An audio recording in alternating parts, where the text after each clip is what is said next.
am the Senate. Just kidding. Good morning, good afternoon, good evening, ladies and gentlemen. Today is April 1st, 2023, and this is a special edition of Trekking Across the Universe here on the NDB Media Network. And thank you for joining us, one and all. Of course, I am Palpatine, and it's going to be a glorious morning. We have guests all over, set up and ready to go, and we're just excited to be here. Look at that. We have Jay already joining us. And folks, if you didn't figure it out, you know what today is. Let's get back to where we need to be. All messing around and all kidding aside, we're going to get to it. Good morning, sports fans, and welcome to another edition of NDB Media's Sports Talk with the Guys, home of the Monday morning quarterbacks on Saturday. Yes, Jay, you caught it. Good for you, and thank you. Of course, I am the Scorekeeper. And yes, it is going and blowing. Indeed, we are. Thank you, thank you, thank you. I am the Scorekeeper. In high school, my freshman year on the varsity baseball team, I was number 14. And then for my senior year, I was also number 14.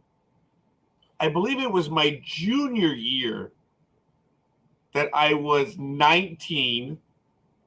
Jersey number, and not of age. Ugh, I was an old spirit. No, actually, I was a dumb spirit back then. Just a stuck-up dumb spirit who thought he knew quite a bit of stuff. But that's neither here nor there. And I don't remember what my sophomore number was. It wasn't 1. I don't remember what my sophomore one was. Good morning, Tony! It's been a while, buddy. Thank you for joining us, and we already got a like this morning from the engineer. So thank you, thank you, thank you. And I just spoke to Michael right before we went on it. Hey, anyone going to join me? I already put the code out there. You know what to do. Today is April 1st. It is Day of Fools. That's why we're here. So glorious thing. Thank you, Tony, for the love. We're so insecure here, the old guys. I don't know if you caught, I think it was Tuesday's interview with Stacy Reed from the ARC. An incredible amount of fun, broke all of our records. We went with the guest over 2 hours. She lost track of time, and it was a one fun of a story. What did I say? Fundable? I think I was trying to say wonderful story. Wow, it is early, but maybe I'm just a tad tired right now. Must be that time of year, but it's neither here nor there. So good morning, everyone, and thank you. We did not know. Big Dog and I had an impromptu staff meeting on Thursday since it was opening day. Play ball! We're going to go over what happened on opening day. It was wonderful. Was able to take a little bit of time for myself. We met up for a quick meal over at Applebee's, as I mentioned. We said we would get together, and we did. We were there for about 4 hours, which was really neat. And the Big Dog did ask if the engineer was going to join us. And I said, sadly, I don't think so. He hadn't confirmed, but it is what it is. I don't know what I'm going to be doing for the All-Star game, God willing. If I'm able to travel, I may try to meet up with Dan Schlossberg, who I am covering for this Thursday on Blog Talk Radio, the real mother channel, the main channel, Travelage Radio, if you know of it or don't know it. Dan Schlossberg is the author emeritus, publicist emeritus, and voice emeritus of many, many things on the internet and the real world. He has been writing books for a long time. I didn't even know it, but I had several sports books written by Dan Schlossberg. And then when he joined the network, I'm like, is that the same guy? It's like, turns out that it is. And he's written the New Baseball Bible, which I have a copy. He wrote another book, which I used in reference for a long time, Baseball Gold, which I have that one. That one I purchased before I met him, which is really, really cool. I've used that book from time to time in reference when I have no material, which is pretty much every day. And the new baseball Bible is dedicated by him to me, which was just absolutely incredible. Anyway, I get to cover for him when he's out on April 6th at 5 p.m. Pacific time. That's going to be on Blog Talk Radio. I may have a simulcast over here. I may even try to record it. So you might see my, you don't want to see Palpatine's face. But hey, it's baseball. So I'm going to be covering for him at 5 p.m. Pacific time on blogtalkradio.com/NDB Media. So that's the link. I'm going to be there on Thursday at 5 p.m. and it's digital radio where we got our start. Man, that is crazy. Where we got our start. That is so funny. But the interview on Tuesday was phenomenal with our guest, Stacey Reed. She's a blast. She's from Zimbabwe, and her drama teacher showed up in the broadcast, and we brought her aboard. They hadn't spoken to each other for like 5-6 years. That was neat. That was a lot of fun. So it was cool. I'm glad I had a chance to be a part of it. It was rather emotional, and her drama teacher was like right there, worked through the technical issues, and was able to join us. Absolutely a lot of fun. But it is 45 degrees right here out in hell. It's going to reach a high of 72. Damn, I'm going to be stuck in here all day again, but it is what it is. Overnight low of 46. So it's actually colder now than it will be overnight. Absolutely hilarious. The humidity is 83%. Yeah, I do feel it. Pressure is 30.12 inches. Visibility is at 9 miles, even though sunrise is at 6:38 a.m. Sunset will be at 7:11 p.m. Oh, 7:11. I've been there in a little bit. Wind is heading to the southwest at 4 miles per hour. It's 40 degrees. The dew point, of course, at this hour, UV index is 0 of 10. Sunrise is in about 30 minutes. And in the moon phase, we are a waxing gibbous. Woohoo! Just terribly excited about that. And let me see if I can do the others. Oh, of course, you opened up on this side. Today, as I mentioned, is April 1st. We have back today in 1919, the Stanley Cup Finals, Seattle Ice Arena, Seattle, Washington, with the Montreal Canadiens of the NHL and the Seattle Metropolitans of the PCHA tied at 2-2-1. Trophy was not awarded due to a worldwide flu epidemic. Ha! Ha! As much as things change, they always remain the same. Wow. Back in 1973, today, Boston Celtics captain John Havlicek scores a career-high 54 points in a 139-109 rout of Atlanta Hawks in Game 1 of the first round of the Eastern Conference playoffs. Also in 1973, despite a final 5-3 round loss to Montreal, Boston Bruins center Phil Esposito wins his third consecutive NHL scoring title with 130 points from 55 goals and 75 assists in the 78-game season. Wow. That is crazy. And, of course, today, back in 1981, Edmonton center, the great Wayne Gretzky has an assist, his 103rd in the Oilers' 4-4 tie with Colorado Rockies to break Bobby Orr's 10-year mark for most assists in a single NHL season. And finally, on this day in 1989, Abe Bartlett Giamatti replaces Peter Ueberroth as the 7th commissioner of Major League Baseball, who dies suddenly of a heart attack 5 months later. But in his tenure, Pete Rose receives a lifetime ban. Whew. Man, how things have changed. Sorry, folks, I did not get to your comments right now. And yes, a red Slurpee. I don't remember the color that I would go for. Coffee says, I watched some baseball. I was so bored, even faster. It isn't fun. It's also not baseball season, still hockey season. Well, it usually is the first Monday in April. That was the traditional start of baseball for decades, which would have put baseball starting at April 3rd. And it would have been the Reds playing whoever. They were one of the oldest teams of all time. But that changed when ESPN got the contract and they started the Sunday night games. Blew it all to hell. And we have what we have now, which is generally the Thursday before April. So, yes, I am. I have it right here. I went with French roast this morning, so I'm feeling it. Good morning, Aisha. Thank you, folks. We need your likes. We need your love. We appreciate it. We're insecure over here, and I like it. So are we going to be able to put his quotes? Screw it. In this case involving two things that don't need to exist, I'm throwing it out due to lack of cause. Coffee on April 9th, 2022. So, folks, we do pay in attention. We have your quotes. We save them. Back on this day, on November 1st, 2008, I quoted some guy named Scorekeeper. In this case, I withhold my comment as such jackassity does not merit my time nor inclination. Scorekeeper, November 1st, 2008. And another one of our quotes, I don't know the date, but today's athletes talk about rights and privileges. And the players 50 years ago, which is probably 60, talked about obligations and responsibilities.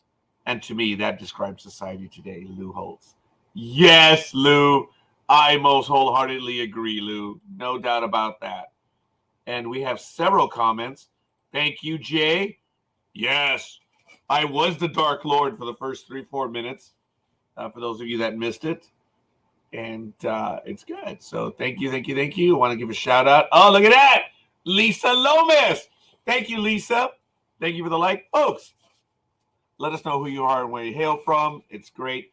Thanks for joining us on a Saturday morning. And we've got to get to it. I got to get through my routine before the other co-hosts join me. So we're going to take a quick look at National Rugby League, which is going on down under.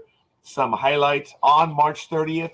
The Roosters edged the Eels 28-20 in round 5 of the Telstra Premiership.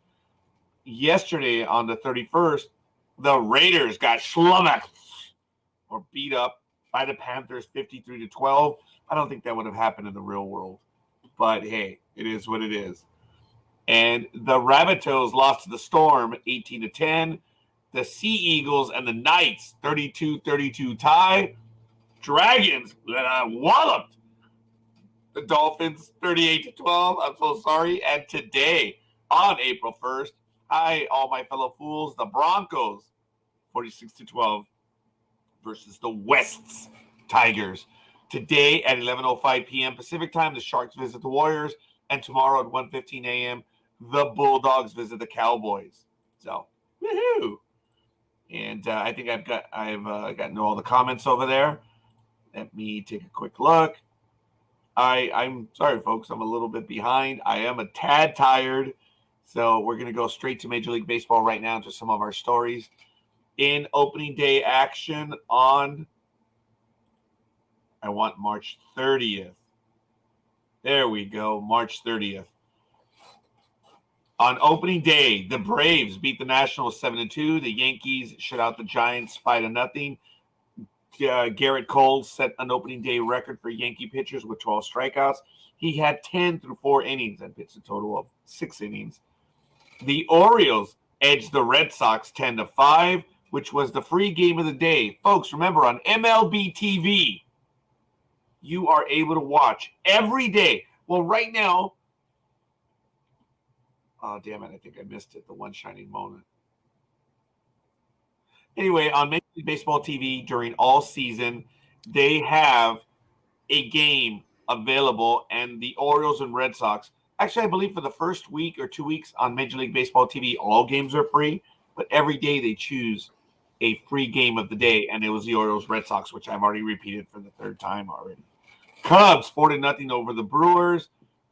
Rays edged Tigers 4-0. The Rangers, which is a game we were watching at Applebee's, 11-7 over the Phillies. Pirates edged the Commies 5-4. And I think the Blue Jays edged the Cardinals 10-9. And the Gemelitos beat America's AAA team 2-0. And the Mets beat the Marlins 5-3. The White Sox beat the A-holes 3-2. Rockies 7-2 to the Padres. And the Athletics edged the Angels 2-1. The Dodgers put it to the Diamondbacks 8-2. And the Mariners shut out the Guardians 3-0. And that was on opening day. We'll get to scores for yesterday and standings as we traditionally follow. But the one shining moment. I don't know, Jay. I don't know if I get it. But the man, the one who is from Ohio. Oh. How you doing, Almighty? I am doing fine. And good morning, everybody.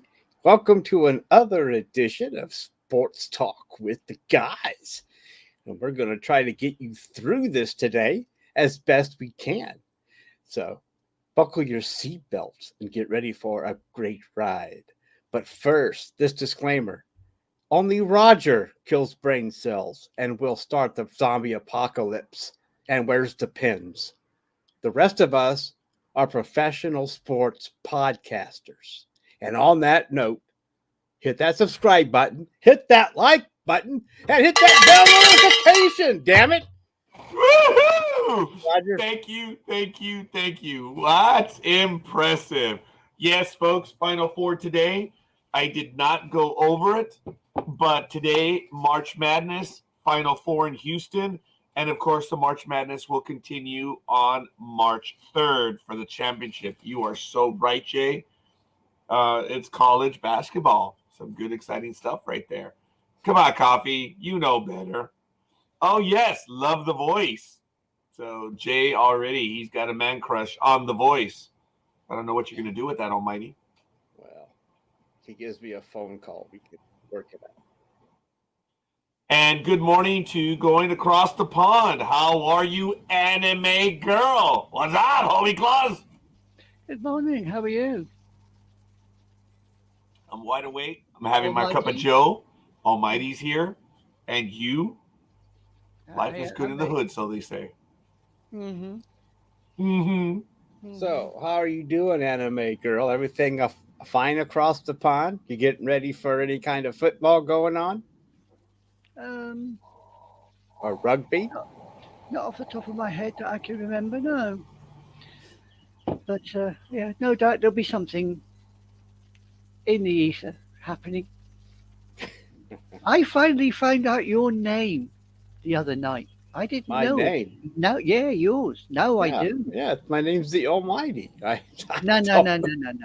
don't know. No. Yeah. You have another name, don't you? Well, that's when I have to come down and do some interviews. I don't want to overwhelm the guest with my real name, so I. Yeah, when you're suited and booted, you know. Oh, you saw that! No. Yes. Yeah. Well, we had a guest. I know it comes across as bad the way I said it, and I didn't mean to. What I was bragging about was I appreciate the fact that when we did the professionals, which we haven't done in a little bit and we have to get back to, Almighty showed up with his hat, but he showed up with a collared shirt and a tie. Blew me away. I loved it. And whenever we have a guest, doesn't matter who it is, Almighty comes to play. He sets the professional standard for us, and it's absolutely embarrasses the shit out of Michael and myself because Michael and I are just casual. Well, there's an easy fix to that, but you guys would rather come wearing your scrubs, so that's up to you. I just do it because we have a guest, and I want to show my respects, and it gives me a chance to wear the ties. I really don't have much to wear a suit. No one wears a suit anymore, so. I mean, it's better than showing up in my pajamas. In Scotland, it says it shows their brocked upness.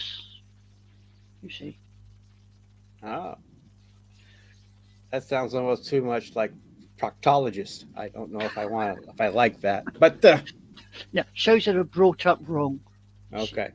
Well, I don't want to get those two confused when I'm talking to somebody. and the wordsmith there. Our great wordsmith, I'm going to strangle him for murdering the English language last week. I had to go back and check what you said, and when I checked it, Mr. Noriega, I could kick your butt. What was his Damn error? it! Well, there were two of them. So It's quite simple. You were talking to Big Dog, and you were on about dragging the gentleman to a certain location. Only you didn't use the word drag or dragged, did you, sir? No, you used the word, and I quote, drugged. Now, excuse me, but drugs or drugged means medication or legal substances. You're yanking somebody in the wrong direction, Mr. Noriega. Well, that could have been on purpose there, anime girl. I mean, you have this is No. Roger we're talking about. Maybe he had No. to drug somebody to get them to come over to his house. Possibly, but no, he was just being grammatically lazy, you see. I was way lazy because it is dragged. Bingo. And yeah. But I notice a lot of Americans do that. I have no idea why. Would you care to explain? No, because the past tense, it is not drug. It is for a medicine, and yeah, I was obviously medicated. That might have been a Freudian slip, anime girl. I'll believe you. Thatchers wouldn't. Anyway, I don't know about that. Ooh. I don't know, but I do. I'm in drag now, folks. I am in drag. yeah, that's So the that's weekend. unnecessary, Roger. I know. So the weekend name is Regina, is it not, Roger? No, it would be. I was called it once in grade school, Rogeria or something like that. Wow. Wow. Well, there you go. Actually, the female to Rogelio is Rogelia. So there is a, which I've only heard once. So there is a Rogelio. It's Rogelia. I do have my own vernacular. Yes, Tony. If there's anyone that's been putting up with, I'm sorry, anime girl. I was going to say, if there's anyone that's been putting up with me across all platforms, it is Tony. And I do have faux pas from time to time. Faux pas? Faux You? pas, yes. Good grief. Danilo. Okay, coffee's got me confused there. Yeah, so do I. Thank you for that. But thank you, young person. I don't have too many, do I? Roger, you seem to have faded, mate. Again? Yes, Again. Oh, God. you may be up. You may need to procure a new microphone. Ah! How about now? Nope, No. You guys you've done busted it. just take over the program. All right. That's you. Me? Oh fuck! What Yeah, am I you. going to do? I don't know. The hell, I don't know. You're the more senior person here when it comes to presenting the show. Oh, okay. I'll go along with that. Plus, you're in America, so that gives you two reasons to I'm take in over. America. I'm Yeah. in America. Okay, since someone brought up the Final Four, and I'm just going to go off the top of my head. There's a sports reporter that will not cover the Final Four because of Texas's gun laws. So they're going to sit it out because they don't agree with their gun laws. Doesn't agree with their constitutional right to bear arms. And that, I guess that's okay, but every state has something that you probably disagree with. How far do you take this if that's your purview to pick things you don't like about a state, about laws? And everybody knows when you go to Texas what you're walking into. It's nothing new. And so I don't understand it. I know that over there across the pond you have really strict gun laws. Oh yeah. Oh yeah. And Very, very strict. and to us, we still seem like to you, we seem like the Wild West still. So, Yeah. and Yeah. I I can mean, see that from the outside. Well, even from here, when you're looking about with all the gun violence. But I'm just saying, but not to go into that. I'm just saying this sportscaster took a stand not to go to Texas because he didn't agree with their gun laws. And my thing is, well, every state probably has something you would not agree with, but I just thought I'd since Roger brought up the Final Four, I thought I would bring that in real quick. And I don't know if anybody has an opinion on this reporter just sitting out because he does not agree with a certain state's politics. I just don't understand what it is with assault rifles. I mean, yeah, I can understand handguns to an extent. I can understand rifles for those that go hunting, but assault weapons, really? Oh, Tanya, another person that does not like the Second Amendment. But Well, actually, a lot of Americans misuse the Second Amendment. If you read it correctly, the right to bear arms is in defense of the country. not necessarily, because Jefferson said it should also be used to keep the government in check.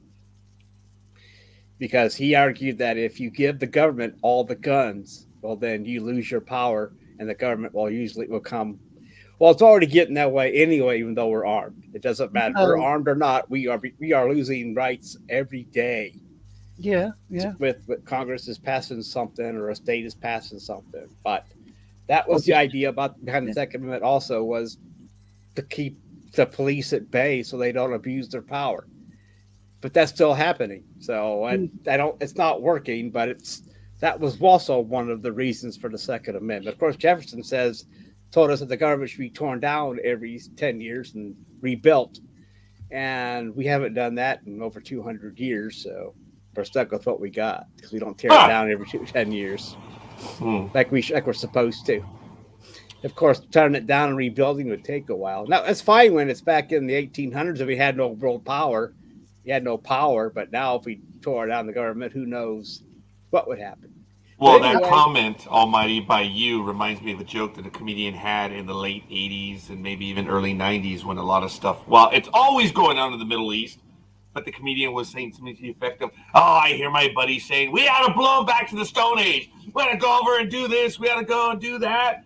And your comment reminds me of that comedian where he said, blow them back to the Stone Age? That'll set them back, 2-3 weeks? I mean, come on. Yeah, but so, there's your political commentary. I'm sorry, I got off track here. I'm just saying that is fair. But I mean, I'm just saying how far do you take it? But Roger, what do you think about a journalist not going somewhere because they don't agree with the politics? It's very difficult because how do you pick and choose? Because there are so many things. Look, the writer took a stand, and there it is. So we now know what they believe, but when you have a job and you want to do it, you actually have to just go ahead and do it. The person will be limited in where they're going to work. Okay, let me put it to you this way. When you were offered the job, you didn't say, okay, I'll do it except for this, this, this, and this. Like, no, it wasn't done that way.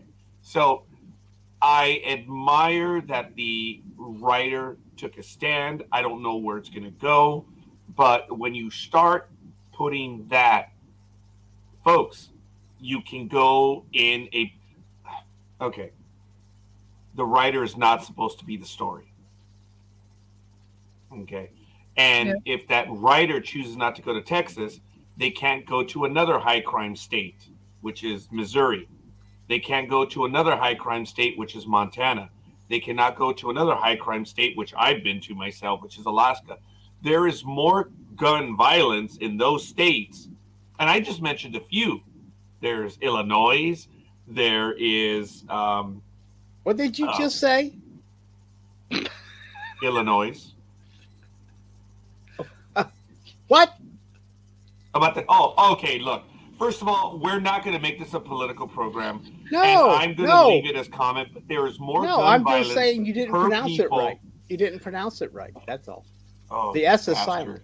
Oh, you very, very well done. Okay, you got me on that one. You almost got me to go off. But look, folks, we're not going to make. I heard Illinois. I'm like, what the fuck? Illinois, anyway. yes. Oh my God! I think it's girl way even too caught early. that. It is Illinois. Yes, like Tecumseh. How the hell do you pronounce that one, Tecumseh?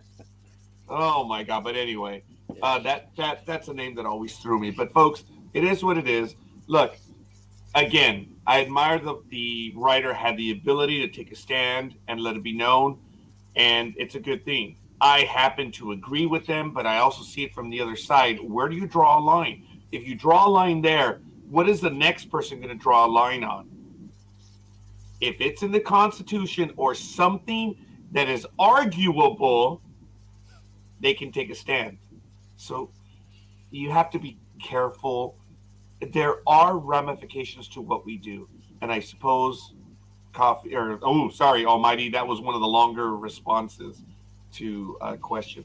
I do want to give a shout out to Tanya this morning and to Jay, Tony, Aisha, someone by the name of Piotr, Gama, and someone else by the name of, and we had Lisa Lomas early in the program as well.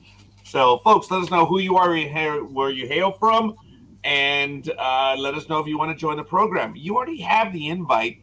It's on the NDB administration page, and it's in our Facebook chat. The code is there. You don't have to ask. The link is there. Join. Please, Tanya, if you're going to be there, unless you want my invite every time, I'm all right with that. But, I mean, come on. Gridiron Girl, come and join us. Jay, come and join us. Come on, guys. Big Dog reckons he's just got out of bed, so he'll be a little while. I read his little message there. Yeah. How did you know that, Animaker? Because he commented a moment ago. He commented. Oh, did he? Did I miss it? Yeah. Yes. I guess you missed it. We have our first update. Thank you. It is final. Manchester City 4, Liverpool 1. And I know I'm going to be reprimanded on the pronunciation there. So. No. All right. Of course, she says good morning. Good morning. Morning. In high school, when I was fortunate to play varsity baseball, my freshman baseball number was 14, as well as my senior year. It was 14. I mentioned earlier that, and it used to be on my high school ring as well, number 14. So I was Lupinella. For those of you that know that from the number, I was number 14 in high school, but I was also number 19 in my junior year. And I do not recall for the life of me what my sophomore number was. And I remember that was a significant year for me as to what the number was. I don't think it might have been number 1. I was lucky to get that number because I know my buddy Tony Calvano had number 1 in senior year when we got the new uniforms. So I don't recall. But number 14 is basically my high school number as a pitcher. So that was a joke.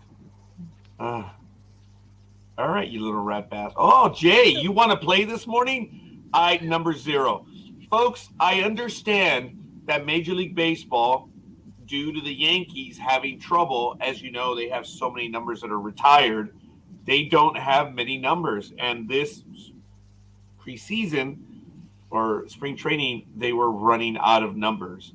So we may have the beginning of Major League Baseball using more than 100 numbers. I don't think it's a rule. It's just an understanding right now. So who knows? Who knows what may happen? Like the Enterprise Hero. I think what you mean is they might have to go to triple digits. Yeah, I like the Enterprise there, Almighty. It's very nice. Well, thank you. Good Happy job. birthday, Speedy. Thank you. Thank you very much. Good morning. No, Speedy's he birthday did not the other mean day. that in past tense. He said happy birthday for today. whatever. I'm just wishing him Morning, happy Speedy. birthday. How are we? Good. How are you, anime girl? Well, I've just reprimanded Roger, and I was admiring Almighty's enterprise, and then you appeared. Yep. So if I went from a scorekeeper to a starship to a mouse. I'm doing well. That's very good. Hey, I went from a scorekeeper to a starship to a mouse. I'm doing well. That may be one of the quotes I keep. That is good. I like it. I like it. Good morning, Speedy. How you doing, buddy? All kidding aside, it was your birthday. I believe it might have been, was it yesterday, Speedy? Yeah, yesterday. Oh, Wow. Hey, so when does belated your... happy birthday, Matt. Thank you. So what'd you do for your birthday, buddy? I got a gift card for $25, and then last night, the other neighbor for whatever reason backed out, and only one neighbor went with me to Olive Garden. So, but I got a cake from Olive Garden too. So, Good for you, buddy. Coffee says, as the A's fan club president, Matt, are you excited that the Japanese kid is starting today? That's, of course, in Major League Baseball, folks, which is Yeah. really, really funny. Yeah. Good shot, Coffee. So, Speedy, I'm sorry. I was talking about you on Thursday when I was meeting up with the big dog. And when the Yankees beat the Giants, I was like, man, I'm not going to brag about it. It's whether the Giants have no talent or not. That's immaterial to the conversation. Excuse me. Yeah. They bought somebody, didn't they? Was it Gary Sanchez? They just got hold of him. Did they really? The Giants got a hold of the ex-Yankee Gary Sanchez? Yeah, he's on a he's on a minor league contract, pending a physical, and then he can opt out if he's not promoted to the major league by May the 1st. There you go. Well, you didn't get Aaron Judge, but you still did get one of the baby bombers, and that could be Gary Sanchez. Good morning, Double D. Double D, you should join us this morning. Jay, you should join us. Everyone and anyone. Tanya, join us. Do I have to ask each and every time? I'm old, man. I don't have time to do this. I just don't. But have you heard about John? Was it John Brockington? No. He died. I guess that's why I didn't hear about him. Mm-hmm. Well, why don't you see that story through, Anime Girl? Well, I would, but I'd have to come out of this. I'd have to come out of the picture I'm in, and I can't do that. It's on MSN. Just you go look for it. It's on a message? Oh, come on. He's like, oh, come on. Look, it's that time of year, folks. And look, I respect, admire, and I'm eternally grateful. Folks, for you to give me a non-financial question at this point in my life during this time, it's like, are you guys being sadists? I mean, come on, man. But I do want to give a shout out to everyone that's in the Sports Talk with the Guys chat. I am eternally grateful because a lot of material is there, and I don't always head to it. But I am eternally grateful that we should get to more of those stories, and I think it's cool. But Speedy, you put a sports story in the NDB Media forum, the administration forum. I thought that was funny, but good for you. It looks like we do have breaking news this morning. I don't know of it, but I thank you. According to AJ Casavel of MajorLeagueBaseball.com, the Padres and infielder Jake Cronenworth have agreed to a 7-year contract extension. The Padres are here to play. They are spending money. Double D, Darla, thank you. Appreciate the like as well. We're already up to 8, and it's only 6:40 in the morning right now, folks. Wow. Absolutely awesome. So before we get to some other items, we traditionally during baseball season do go over the scores and the standings right now where we are in Major League Baseball. So as of action last night, Miami beat the New York Mets 2-1. Houston avenged the loss on opening day over the White Sox. They doubled up on them 6-3. Colorado has now put San Diego 0-2 in the early season. Arizona evened the score 2-1 against the Dodgers. Cleveland also is now 1-1, 9-4 over Seattle. So really good stuff. Later on today, the White Sox visit Houston, Toronto at St. Louis, Milwaukee at Chicago. Way to go, Cuervo. Cubs started 1-0. Glad opening day was good for you. Philadelphia lost to Texas, and Atlanta takes on Washington. San Francisco visits New York. The Angels are at Oakland, Baltimore at Boston, Pittsburgh at Cincinnati, Detroit at Tampa Bay. The Gemelitos visit America's AAA team again, and the Mets play against Miami later this evening. Of course, Colorado takes on San Diego. Arizona takes on the Dodgers. And in one of the final games tonight at 6:40 p.m. Eastern Time, Cleveland is at Seattle. So, as far as standings in this early season, our first look at Major League Baseball in the American League East. I'll do the standings. Go ahead, young man, please. All right. So here we go. We're going to start with the American League and the American League East, where the Orioles, Yankees, Blue Jays, and Rays are both undefeated at 1-0. Is that correct? It is, lad. Okay. But the Red Sox are a lowly 0-1. So they're almost out of the race already. But in the American League Central, the Twins are 1-0. The White Sox are 1-1. The Indians are 1-1. The Royals and Tigers are at the bottom with 0-1. In the American League West, the Rangers are 1-0. The Athletics, Matt's team, is 1-0. The Astros are 1-1. The Mariners are 1-1.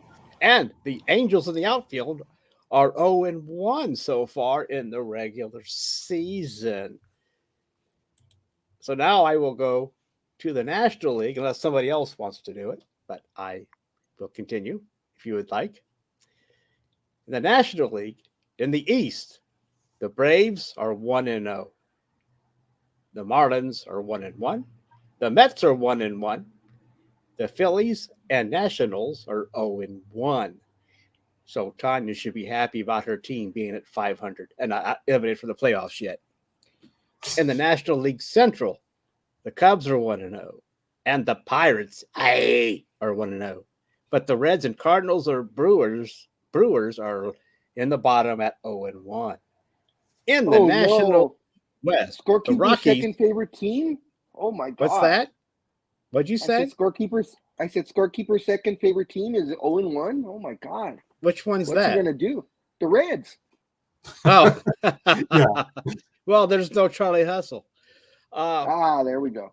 In the National League West, the amazing Rockies are 2-0. The Diamondbacks and Dodgers are 1-1. The Dodgers are not out of the playoffs yet, so Roger can wear his shirt with pride. The Giants are 0-1. That will also make Matt cry.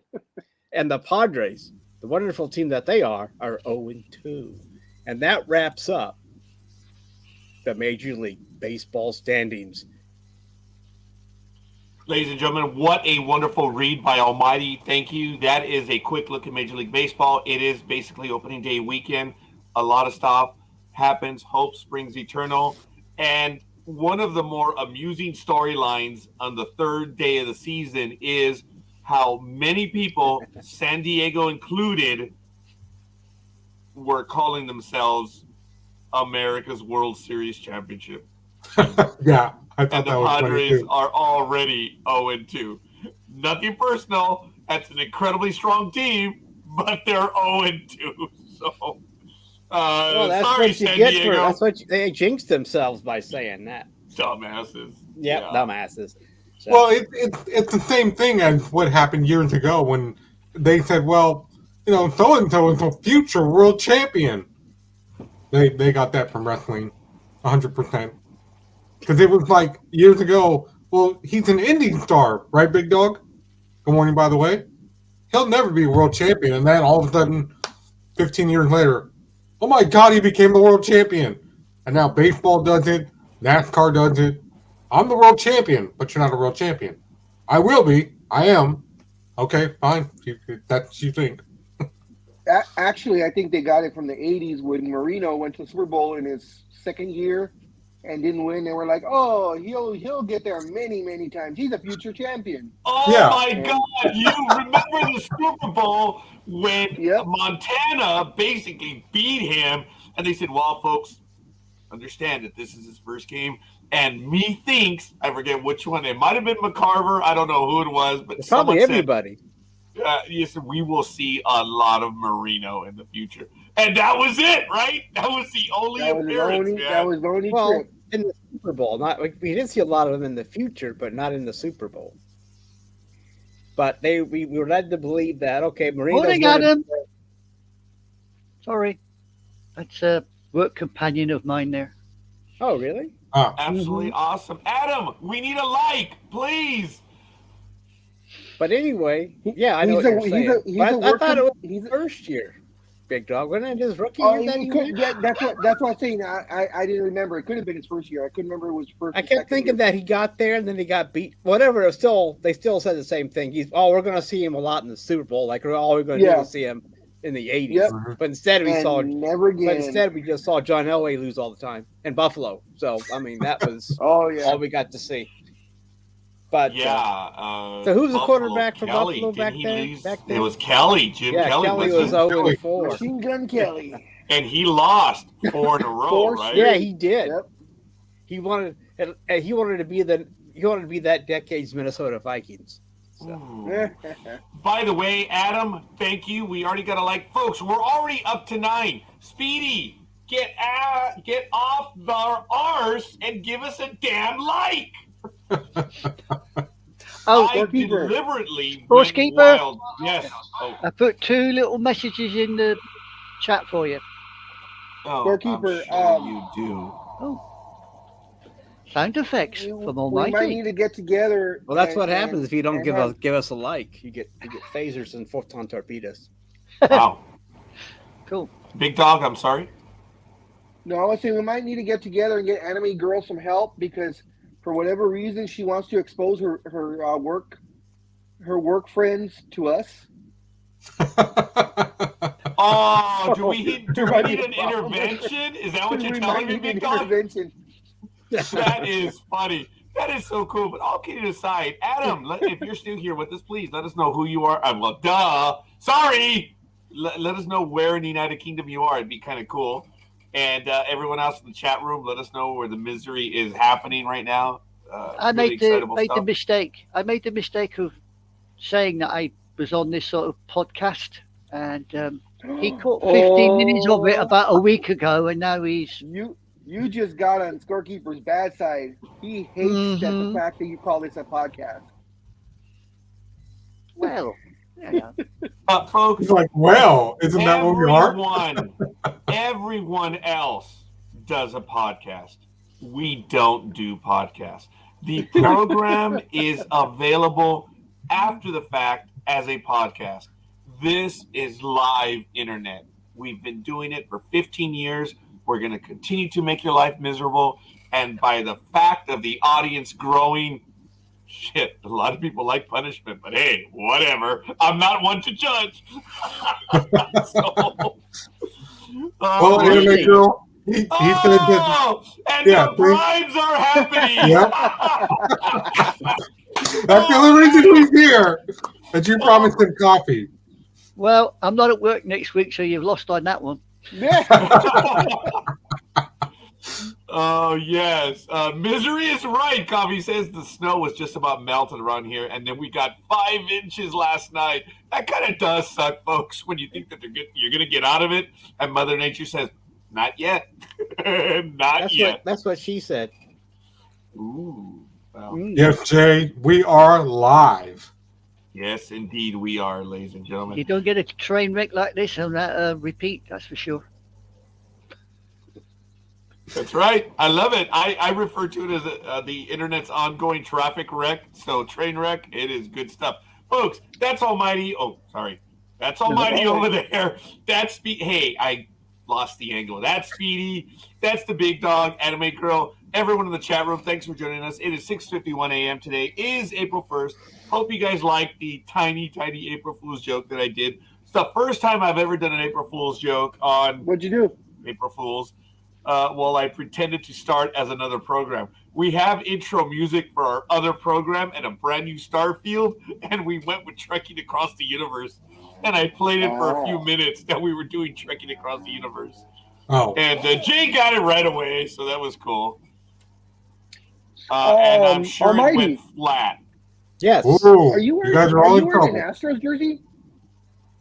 No. Are you wearing it? Oh, okay. No, thank God. It's It's a hockey jersey. Yes. Okay.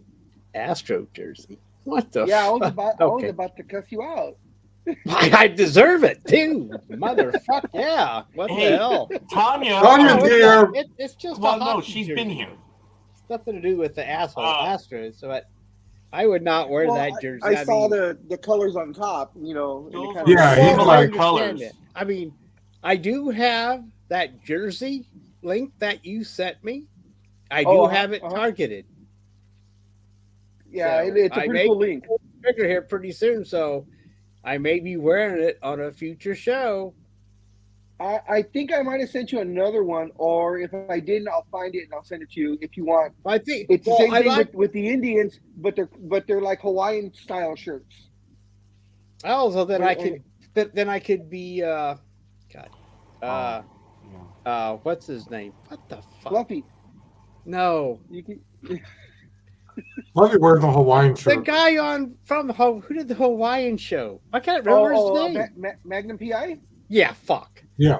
I kept thinking about MacGyver. No, not MacGyver. Who's the other guy? They were on about the same time. Yeah, Yeah. but MacGyver didn't wear a Hawaiian shirt. So Yeah, so they're Cleveland Indians. They're the same thing with the Wahoo, with the mascot and the whole thing, except they're like Hawaiian style. yeah. Well, I would need to get a Lamborghini then. So that's something to think Come on, about. we know you got a couple in the garage down underneath. Yeah. in that Yeah, underground sure. garage. area. Yeah, we'll go with that. Folks, I do want to get to already. Anime Girl did feed us 2 stories this morning, as she was talking about one of them. This is. Gone There again, goes your mic Roger. again, Raj. You guys all just fuck off. Yeah, I can't barely No, hear you, we- man. No, we don't want to fuck off. You're the one that's doing it wrong. Well, apparently you can still hear me. There you so go. Oh, there you I go. don't know what There I'm you bitching go. about. Back. But we can Right. barely hear you, and I'm sure that God bless America. our fellow listeners would like to listen. Well, maybe not, but you He know. said it, not me.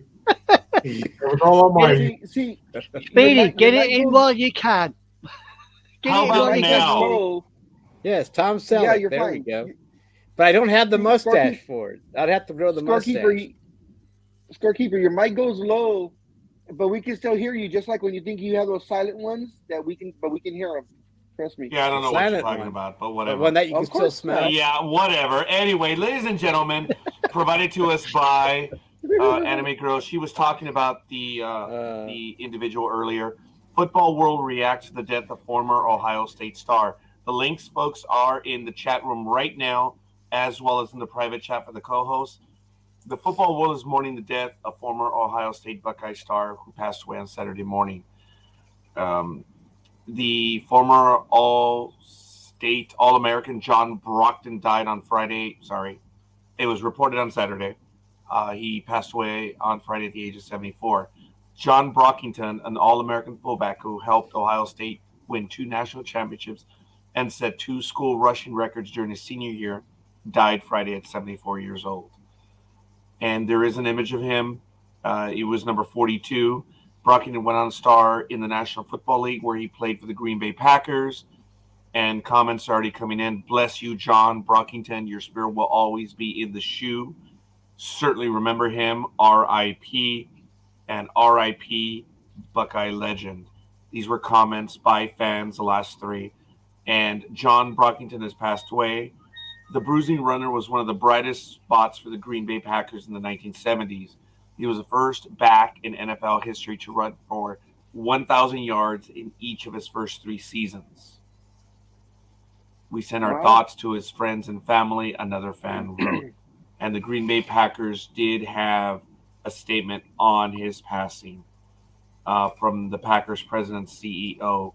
So you guys can check it out. We do, as a wonderful individual, sports individual that did quite a bit. Obviously, we here on Sports Talk with the Guys mourn the passing of Mr. Brockington, mourn with the family, and yet another phenomenal athlete has left us. So I thank you for that, Anime Girl.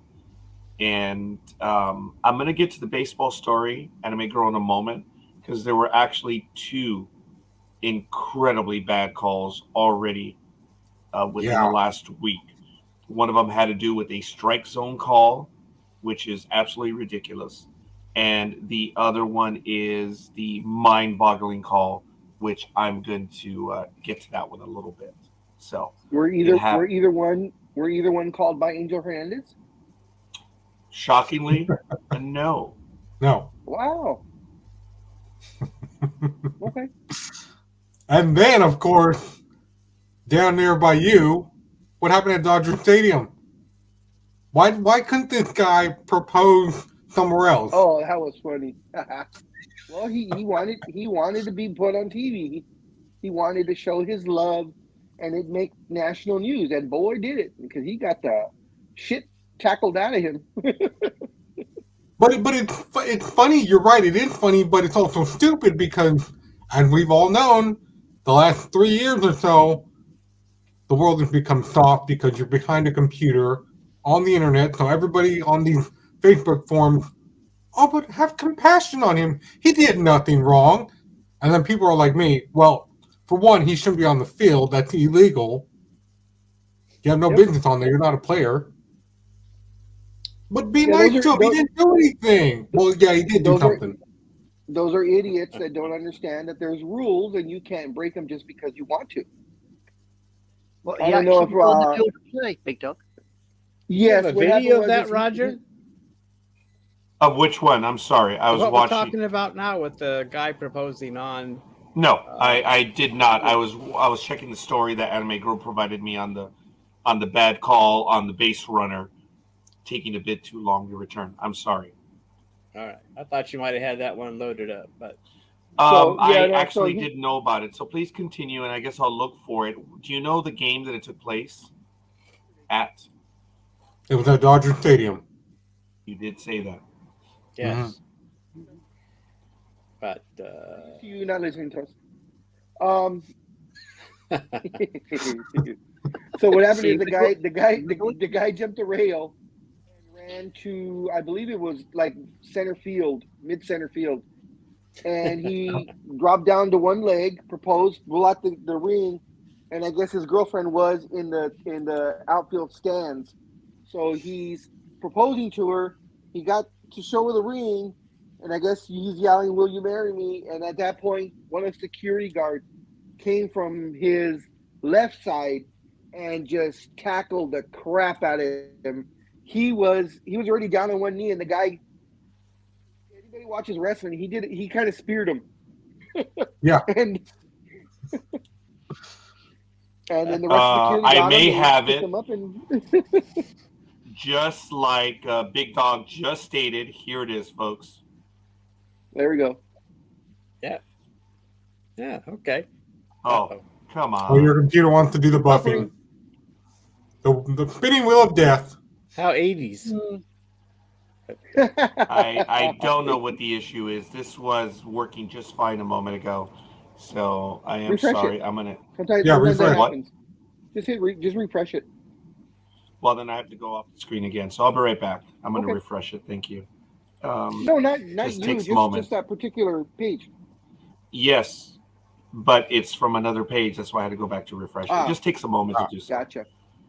Unfortunately. Oh, it's the Orange County Register. They have some security blocks. Let me do it again. Oh. Well, that's a sad story. Well, they want to get paid for their stories. No. So Advertising should be banned. It bugs me to death. Yep. Okay, I believe I have it ready to go on this one. Here, So wait, sorry and about that, folks. I'll comment on that Here we comment. go.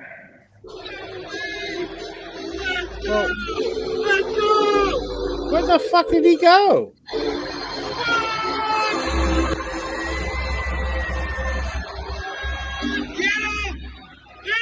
Yeah, Bam. there we go.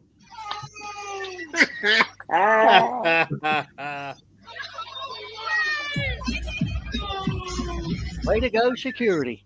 I hope he didn't lose the ring. I hope he didn't lose the ring, though. That's the only thing I hope. Okay, Fumbled, huh? as amusing as that is, that man just won a multi-million-dollar settlement. That's completely uncalled for. He was on his knee, and the guy hit him deliberately because he was caught up in the moment. That is one of the easiest ones. He's going to be nailed for trespassing, but he was down on one knee. And the guy tackled him, hit him on the head. Excuse me? He didn't know what was in the guy's hand. Dude. Could have been something else. It doesn't. Could have been something else. Again, this is going to be one of the easiest payouts ever on something like this. All you have to do is read the back of your ticket, completely. and you know that's not going to happen. I'm sorry? I Just disagree read the back of the completely, but ticket. That's fine. Well, what do you mean in the back of the ticket? That tells you that they're not responsible for you being a dickhead. Okay, yeah, you're right on that language. But folks, like I said, he's going to be nailed for trespassing. He's probably going to be kicked out of the game. But the funny thing is that in today's era, I mean, look, it's quite obvious, but I'm glad we all have an opinion on that. This unfortunately is going to be one of the biggest payouts. The guy was on his knee. I don't know about that. I think this is going to be settled out of court because of how it's. You can see it on. They have video proof, so Yeah, I think the Dodgers are going to offer him a free hot dogs for a year. Oh my God! And that really is a punishment because the Dodger dog is gone. Oh my God! So there you go, baby. But Big Dog described it very well prior to the video, right? What did you say, Big Dog? It was a what type of hit early on? He speared the shit out of him. Yeah, It was a spear. Yeah, he did. I mean, But wow. that was a legal football tackle. Oh, Yep. That's right. And I like what Tanya said in the chat room earlier. She said anybody that proposes at a baseball game like that deserves to be tackled like that. You know, folks, the thing is that you can actually contact the Dodgers, and they'll let you do it if you contact them in advance. They have several ways of doing it. You have to pay extra money to do it on the field. He just didn't want to pay the money. So most of the time, I don't think they'll let you do it in the middle of a game either. No. But they will let you do a lot of stuff. You just got to go ahead and just inform them, and the team will play along. I know the Angels will as well, but it's, hey, it is what it is. You interrupted the game, and wow. So Jay says that he was surprised that the security guard didn't start dancing. Now, if he did start dancing, then I would totally agree with you about the huge settlement. Yeah, the lawsuit. Yeah. But I didn't know he went so deep into the field, though. I mean, he didn't just stop at the warning track. He's on the outfield. He almost made his way to the infield. Well, that was the thing, because he had the outfield seat, so he jumped from the outfield, and I guess wanted to, I don't know. Like I said, he just wanted to be famous, and he accomplished that. Well, he went too far out into the field, though. He could have he didn't have to, I mean, I don't know. I thought he just stood at the, near the warning track instead of, trying to make his way to home plate. But that's true. Tanya says, I had a guy that wanted to propose to me at a ball game, and I told him goodbye. So, Tanya, saying that you're saying have a great now we day. know what not to do when it comes to Tanya. Bye, Tanya. Thank you for stopping by. Did we do something too? Because now she says have a great day. She said goodbye to that guy. It's are we? I don't know. So probably just Jay busy. says, have a great day. So And She's I busy. did want to comment on something over here. And that was this one. Okay, where is it at? I don't know why it's taking a while. Oh my God. Anyway, That one. That just to clarify, that comes from a usually very bitter people for whatever reason can't. So take that comment with a grain of salt, people. Well, she Because even might though my comment. marriage didn't work out, even though mine didn't work out, I wouldn't change anything because I have 4 beautiful daughters, and I did have some good years. My comment on marriage is I'll try anything once, nice things twice, but I've only ever been married once. So what does that say?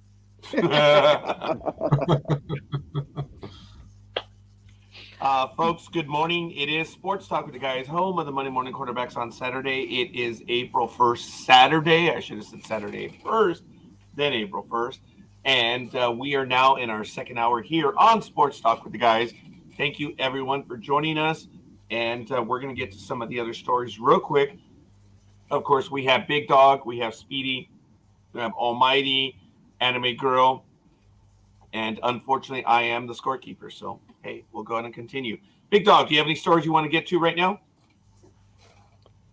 There's a couple. One of them I thought was very amusing, and I'd like to get your comments from everyone about this. It was so there is a power lift. I'm not sure if it's just in Canada. I think it's just in Canada. So there's a Canadian weightlifter that's transgender and has broken all kinds of women's powerlifting records. So the record is held. It used to be held by Ann Andrus, which is a transgender athlete. So a powerlifting coach by the name of Avi Silverberg has had enough of the transgender men going into women's sports and breaking all these records. So this guy is a massive power lifter, and he says that he identifies as a woman now.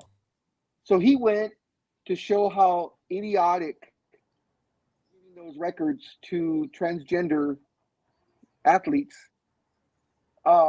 He went and he broke that record. He shattered the record, and the whole time, I guess, Andres was sitting there, and he stared her in the eye the whole time he was breaking the record. And this guy's he any powerlifter you see, in the gym or in competitions, he looks exactly like that. But he said, "Oh well, I identify as a woman, so I want to break the record to show how idiotic it is, and you can tell that this just isn't right." So I just want to get your guys' thoughts on that. And I completely agree. So 100% agree. Transgenders should not compete alongside naturally born women. It's unfair, and it's just not sportsmanlike. If you're going to compete against your own kind. That's the only way you can do it. I agree. Maybe I'm wrong, but that's how I see it. Anyone else? well, I did read that story. And Yeah, in you're Canada, the one who all you posted got to it. do is say you identify. You don't have to do anything else. All you got to do is say, I identify as a woman or a man, and that's it. There is no test to take. There is no testosterone thing you got to do. All you got to do is say, hey, I'm a woman, or I identify as a woman, and you're in like Flynn. And that's what this weightlifter did because, he wanted to break the record of this other transgender person, which will probably never break that record he did because he was a big bulky guy. And he just, like you said, Big Dawg, he gave that transgender the stink eye the whole time he was doing that. But he wanted to prove how ridiculous, like you said, he wanted to prove all you gotta do is say I'm identify as a woman and you get to compete in the sport. So, and I don't know, that's just Canada. I mean, it's almost the same way in the United States, just about. But they are trying to. I don't know. It's anyway. Women's sports is going to get ruined, and we all know that unless something is done, and it's unfortunate. Well, hasn't the international sports people just said that transgenders can't compete in women's competition or something? I believe Well, I that read was that somewhere. that was a different organization, Anime Girl. That was the World. I can't remember, but I know what you're talking about. They said transgender has to be transgender, and I forget. It's some kind of world something athletics, maybe. But Something they like drew the that. line. You're right about the Anime Girl. You're right. Scorekeeper? But yeah, it's wrong. It's completely wrong. You can't I do think it. I don't know if I don't know. I don't even know if I put it in my thingy, Bob. I wonder What is- who is going to be the first football player or baseball player, because we already know there are several basketball players, but I can't wait when there's a first baseball player to say that they identify as female so they can break the barrier. And same thing with football. So I think you're. I don't. Yeah, I don't think that's. How are you going to do that? When someone made a comment earlier about there's no testing, it dawned on me playing baseball. How did I play? How did I join the team? It was assumed that I was male, and I ended up playing. So I had to give that some thought. But as far as transgender, I don't want to make it any more than what it is. I believe there should be a transgender league. I've said this before. There should be a third league now. Yeah. That's it. It's just real simple. Yeah. Coffee. I don't really know. I don't know where you get this from, but I know you don't just make things up. So when you say science, that's not what I've read in the general consensus of the science community. When you take hormones, you alter who and what you are.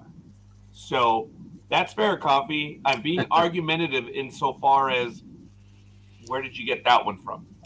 So, folks, we do respect your right to have an opinion here on Sports Talk with the Guys. Whether we agree with the opinion or not, it's a different matter. What does he mean by that, Roger? That's why I asked for clarity right now, because in the community that I understand, that is not the case.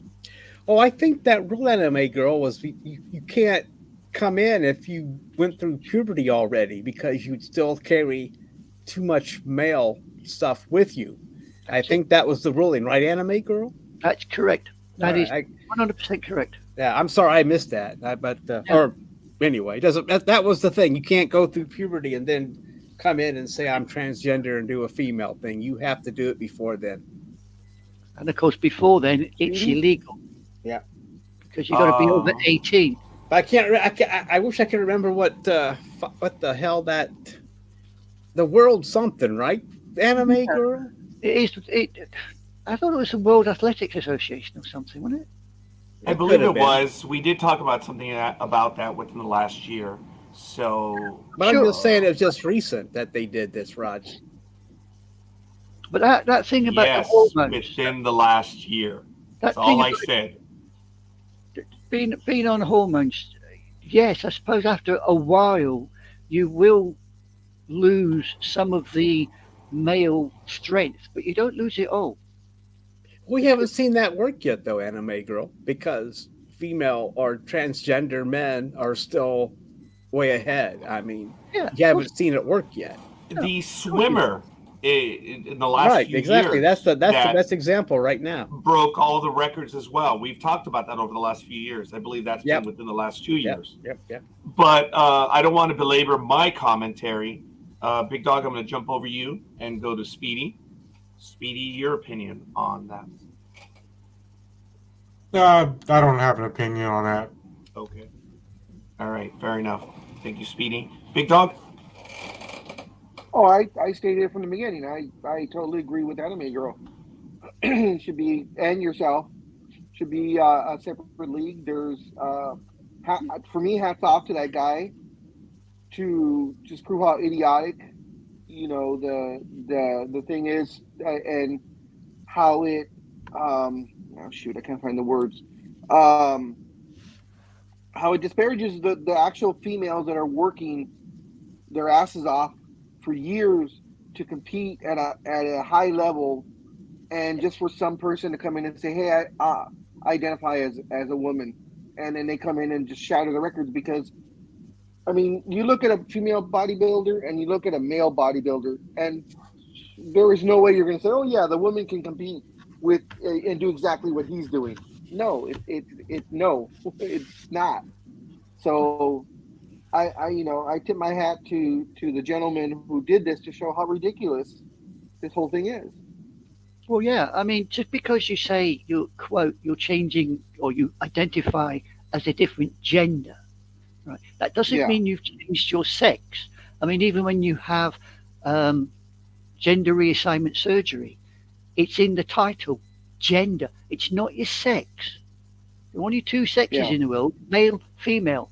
If you're born male, you'll always will be male. Even if you have gender reassignment surgery, genetically, you are still male. So therefore, genetically, you have that advantage over a naturally born female.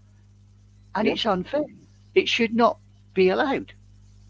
Transgender should go against another transgender. I mean, any one of us could sit here and say, I identify as a pea green penguin with purple feet. Doesn't make us one, does it? Hey, now don't take my special thing. I don't. Anime Girl, you may have crossed the line with that last comment. We have to be respectful to the big dog's feelings. Big dog, like, you hurt my feelings. I may ask for a, I don't know. Who gives a rat's ass? Well, I'm not okay. going to ask for anything. Okay. I shall now. I'll sit in the corner here and keep quiet. Okay. No, you're done. That's it. Timeout over. Over. Timeout over. Too late. I'm gone. Bye. That was good. I like it. So she sat in the corner for a little bit. Even Jay found that one funny. So good stuff. I was trying to say, she has to apologize on air because she called the big dog what she did. So no, it's done. You're still a pea green penguin with purple feet. He's like, okay, Right. okay. Good stuff. Anyone else want to go to another story? Because Anime did provide us the story about, about the bad call, which I did see. And folks, it had to do in Major League Baseball where, as you know, it's the talk of the baseball world, the speed of the games. And the pitch clock is controlling absolutely every aspect of the game. And right now there was a bad call. A batter was up where it was an Speedy. Yes, go ahead. Yes, I'll take over from here because Major League Baseball, as we all know, we're proud that baseball is back and the new rule games are moving along at Scorekeeper said at rapid speed, which is great for fans. But you know what's not great for fans? Bad umpires, and there's still some of them around. But the ones that Big Dog mentioned earlier, surprisingly, it wasn't Angel Hernandez. The umps in Thursday's Mets-Marlins game made a very questionable pitch clock violation, which had fans rightfully irate. And then there was this call strike by the Blue Jays and Cardinals game that had everyone wondering how in the world Dan Eisler could think the pitch was inside the zone. And, of course, you know, the coach and the umpire had words. Is there video or something, or No, every site I went to said there was video, but I can't seem to find it unless it's on YouTube. Folks, it was 6 to 12 inches off the plate. Wasn't even close. It was a full stride, and it was just a bad call. So, and what teams were playing, Raj? I don't know. Speedy had that story as to who was playing. You said the Blue Jays and somebody else, didn't you, Speedy? Well, it was the Mets and Marlins game first on Thursday, and then also on Thursday, the Blue Jays and Cardinals game. That's the one. Yeah. I mean, that one I put in the chat room, that had a I'm sure that had video in there, but I It did. That's the I- one that I I- was talking about. yeah, So, I don't know how to pull that out because I'm going to So- go so- ahead and have it right So now. Go ahead, Nick Dawg. you said it was off. You said it was off 6 to 12 inches. It was, dude. The girl was measuring, it was 6 inches, but if the guy was measuring, it was 12. Okay, I get it. Oh, okay. That's beyond fair. I love the last anime girl got that one. Whoa. that's why men think women are bad drivers. You know, they seem to think that that's only 6 inches, but hey, what do I know? Okay, and play the video. There's not going to be sound of this one, but check it out. Here's what's going to happen. Let me show it. This is the Mets versus the Miami Marlins. Okay, the Mets are winning 2-0. The Mets are up, and there's runners on first and third, and it's a 0-1 count. Here we go. Oh, the umpire signaling violation. They're going to reset the pitch clock. Apparently, Alonso took too long to get back to first base. And because of this, a strike was called against the batter. Yeah. And here comes Showalter. It's like he needs to explain the rules to him. He's like, to get back? The announcers are saying that is a mistake. Actually, they're making dinner plans. The batter, the pitcher, no one was in position, allegedly. And now there it is. They've adjusted the count 0-2. Yeah, I see that. So baseball is, this one took everyone by surprise, that the base runner apparently took too long to get back, and the strike was against the batter. So it went from 0-1 to 0-2. Scorekeeper. So the batter has 8 seconds to get back in, correct? Yes. Okay, so does the pitcher have to be ready to pitch, or that doesn't matter? Because that seems to be the contention when you were just saying that the pitcher and the batter weren't ready. But does the pitcher have to be on the mound ready to pitch for the 8 seconds to count, or is it just 8 seconds period? Once he steps out, he's got 8 seconds to get back in, no matter what. It's based on the pitcher. Baseball has always been pitch. Everything is based on the pitch. So once the pitcher toes a rubber, batter has 8 seconds. When he's looking down, doing whatever, he has 8 seconds to be ready.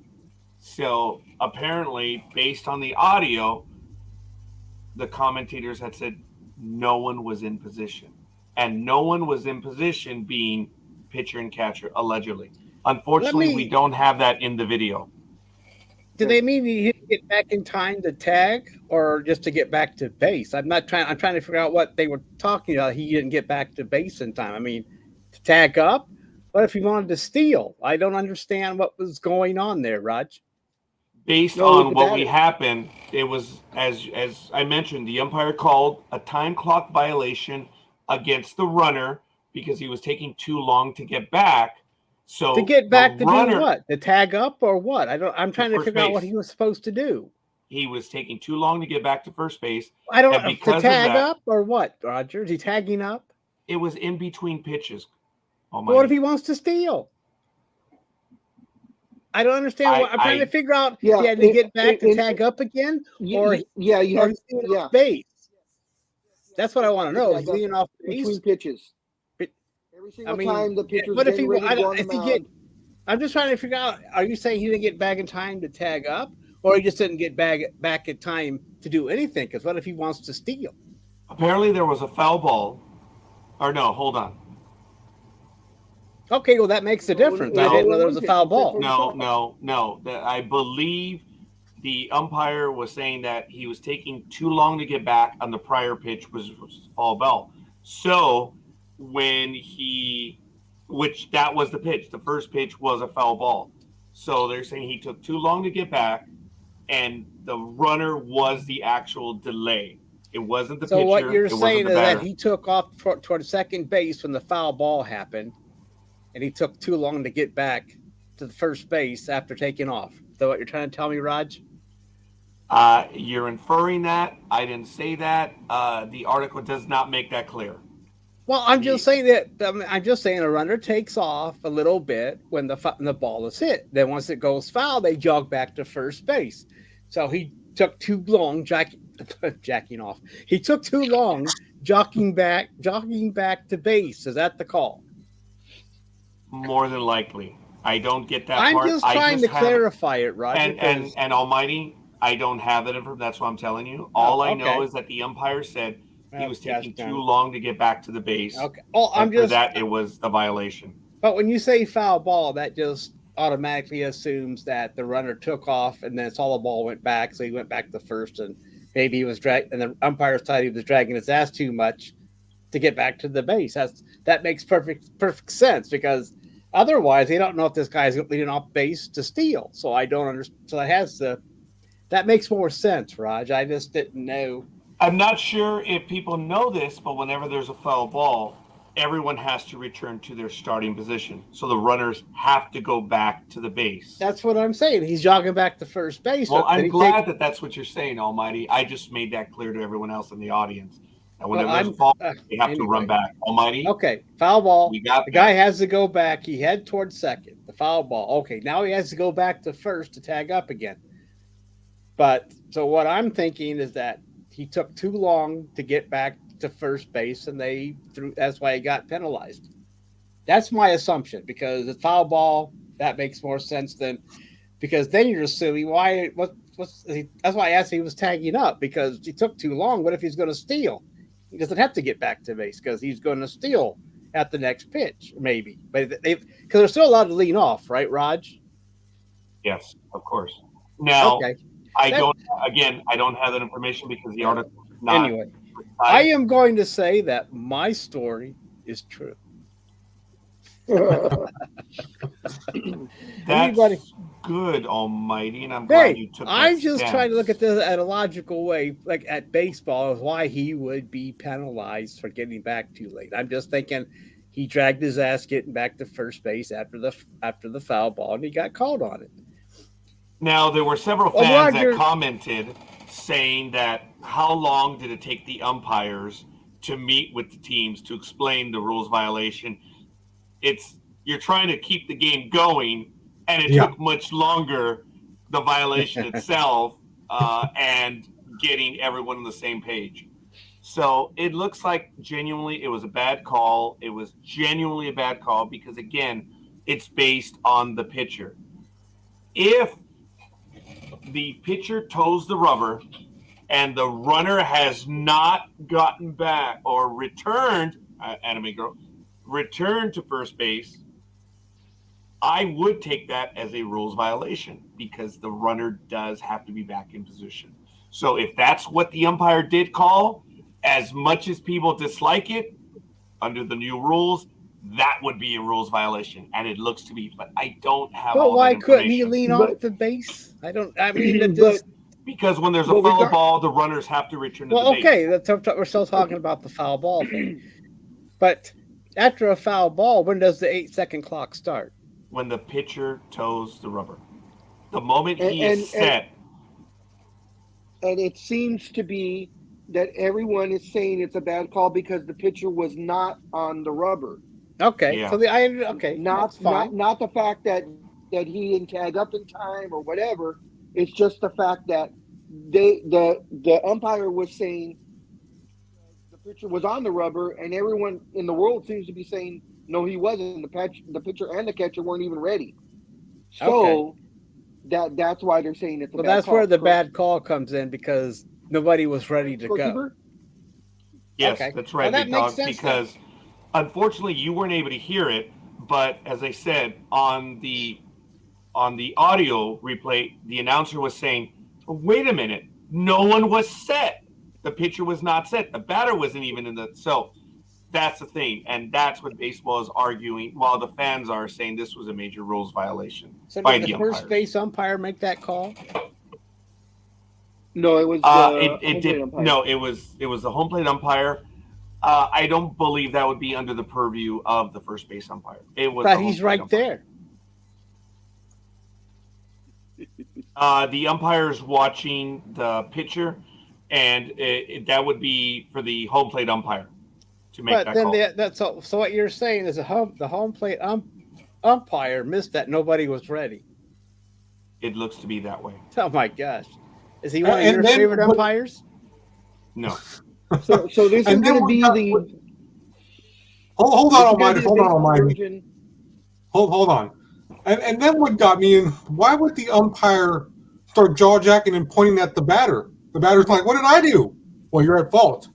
And he goes, how am I at fault? I'm the batter. Oh well, he told the batter the strike is against you, so you now have 2 strikes. That's when they were jaw jacking. Big Dog, my you wanted gosh. to say something. I was going to say, is this going to be the baseball version of football's "What's a Catch"? Oh, God. 3-4 That's like years, Jay and said we still earlier, don't know what a it's so goddamn stupid. catch is. Baseball, We if, we you don't. know, I'm hoping this doesn't work that way. Me too, yeah. Well, hopefully they caught enough heat to correct this. I doubt it. Do you have That's video good of one. that That's- pitch, Roger? That's a good one, Coffee. Hold on, Coffee no wait, said- hold on. All of you were talking. What, Almighty? I was going to ask you if you had video of the pitch that was way off the plate that was called a strike. That's just what I asked also. I was not looking for that one, so I'm gonna see if I can find that one. What It what should two be teams- easy. Bad strike calls 2023. Well, that's gonna be a highlight every week. Oh look, calls in 2022. That's funny. That's a huge search one. 1 day ago, I may have video on it already. Yeah, I should have it in a moment or so. So give me a moment. A little more than a moment. Sorry. So just real quick, is everybody ready for WrestleMania tonight? Oh, yeah. Okay. I do have the video. Forgive me. Okay. Here we go. So we can get out of this. Check it out, folks. Remember, that box is the artificial electronic thing that we have. Well, it's and just here a we go. place. It's a placer. Look at it. That's What more than the? 6 inches. That was called a strike? Yes. Here we go. One more time, folks. Damn. Let me see that. That is retarded. Did that catch the outside corner? No, not even close. No. Oh yeah, that thing was. Yeah, that was nowhere near. And look at the plate itself, folks. It is just ridiculous. Wow. Anyway, so that was this So is that was already the other leading one there, Raj? contender. I'm sorry. Never mind. Coffee? Go ahead. I'm I'm sorry. almighty. Damn it. What? Go ahead. No, I called you coffee. It was my fault. Oh, I'm just saying. Go ahead. I didn't mean to interrupt you.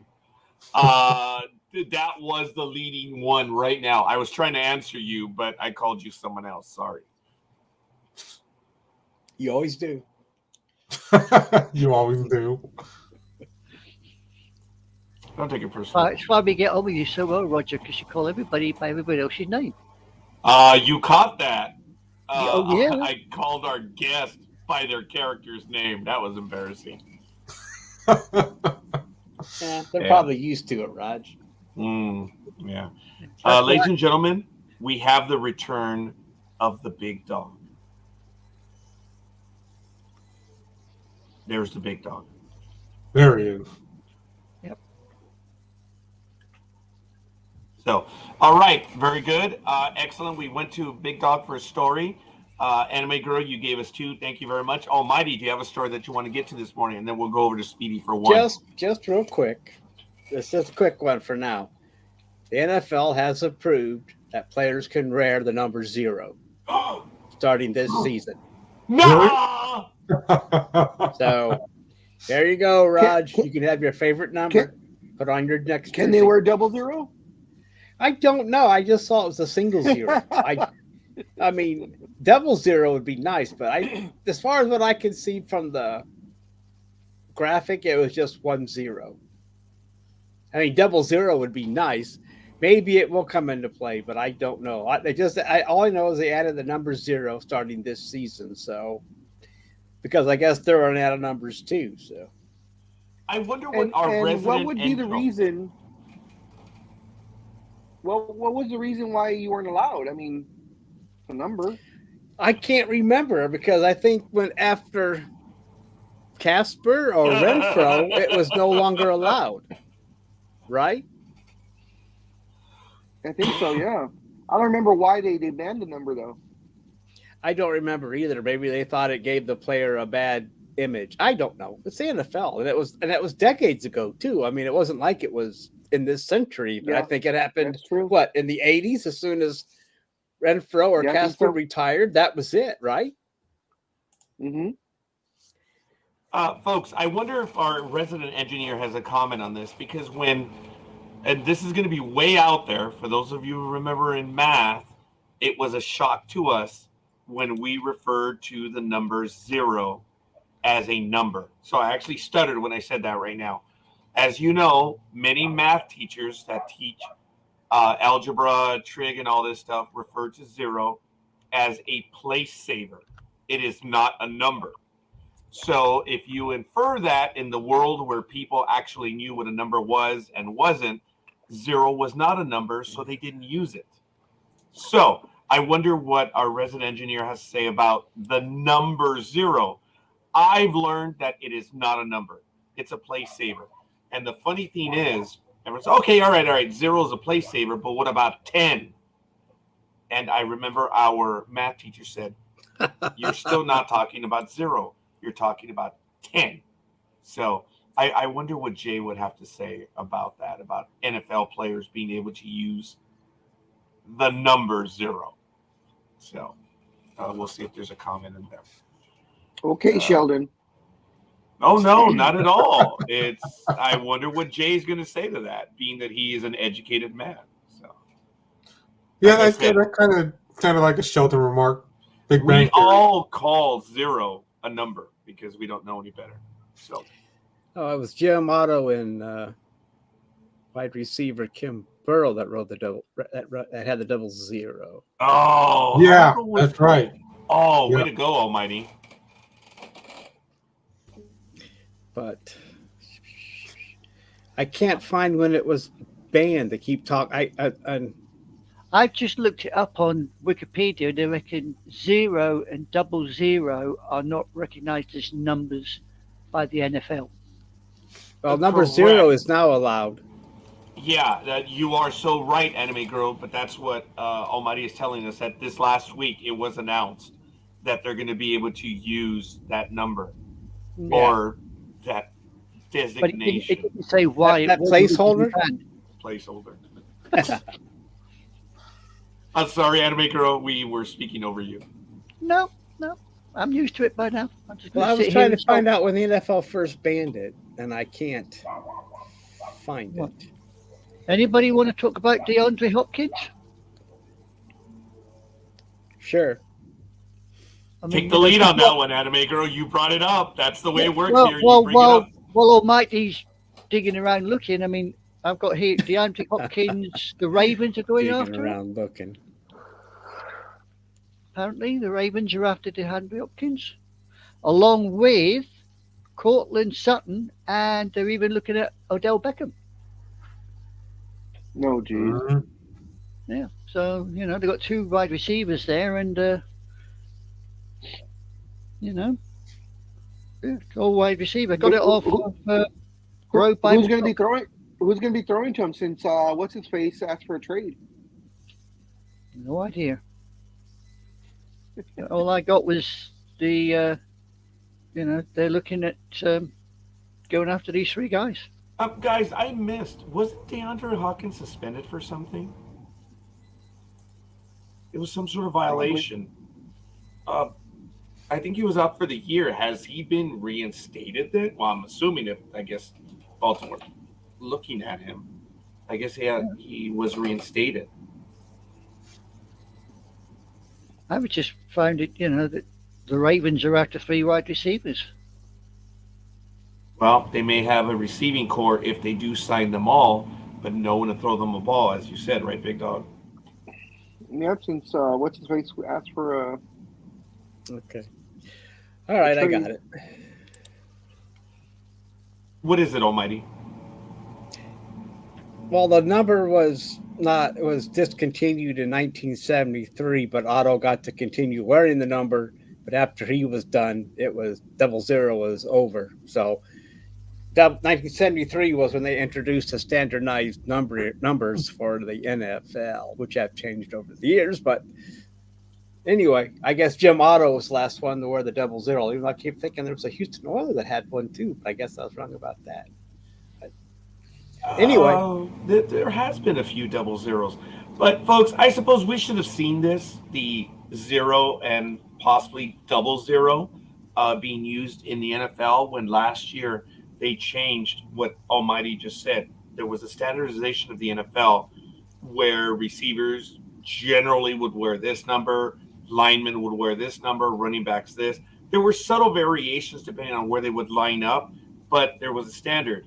And it wasn't last year or the year before that the NFL basically said you could use any number you wanted to use. Well, that was last year because Tom Brady was complaining he couldn't tell who was who, and I kept thinking that's your problem, or just look at where they're positioned. But because they were allowed the defensive players could wear, like the linebackers could wear any number, and beforehand they only could wear certain numbers, which would tell the quarterback, okay, he's a linebacker and he's a blah blah blah. But since they got away with that, then done away with it, they can wear any number.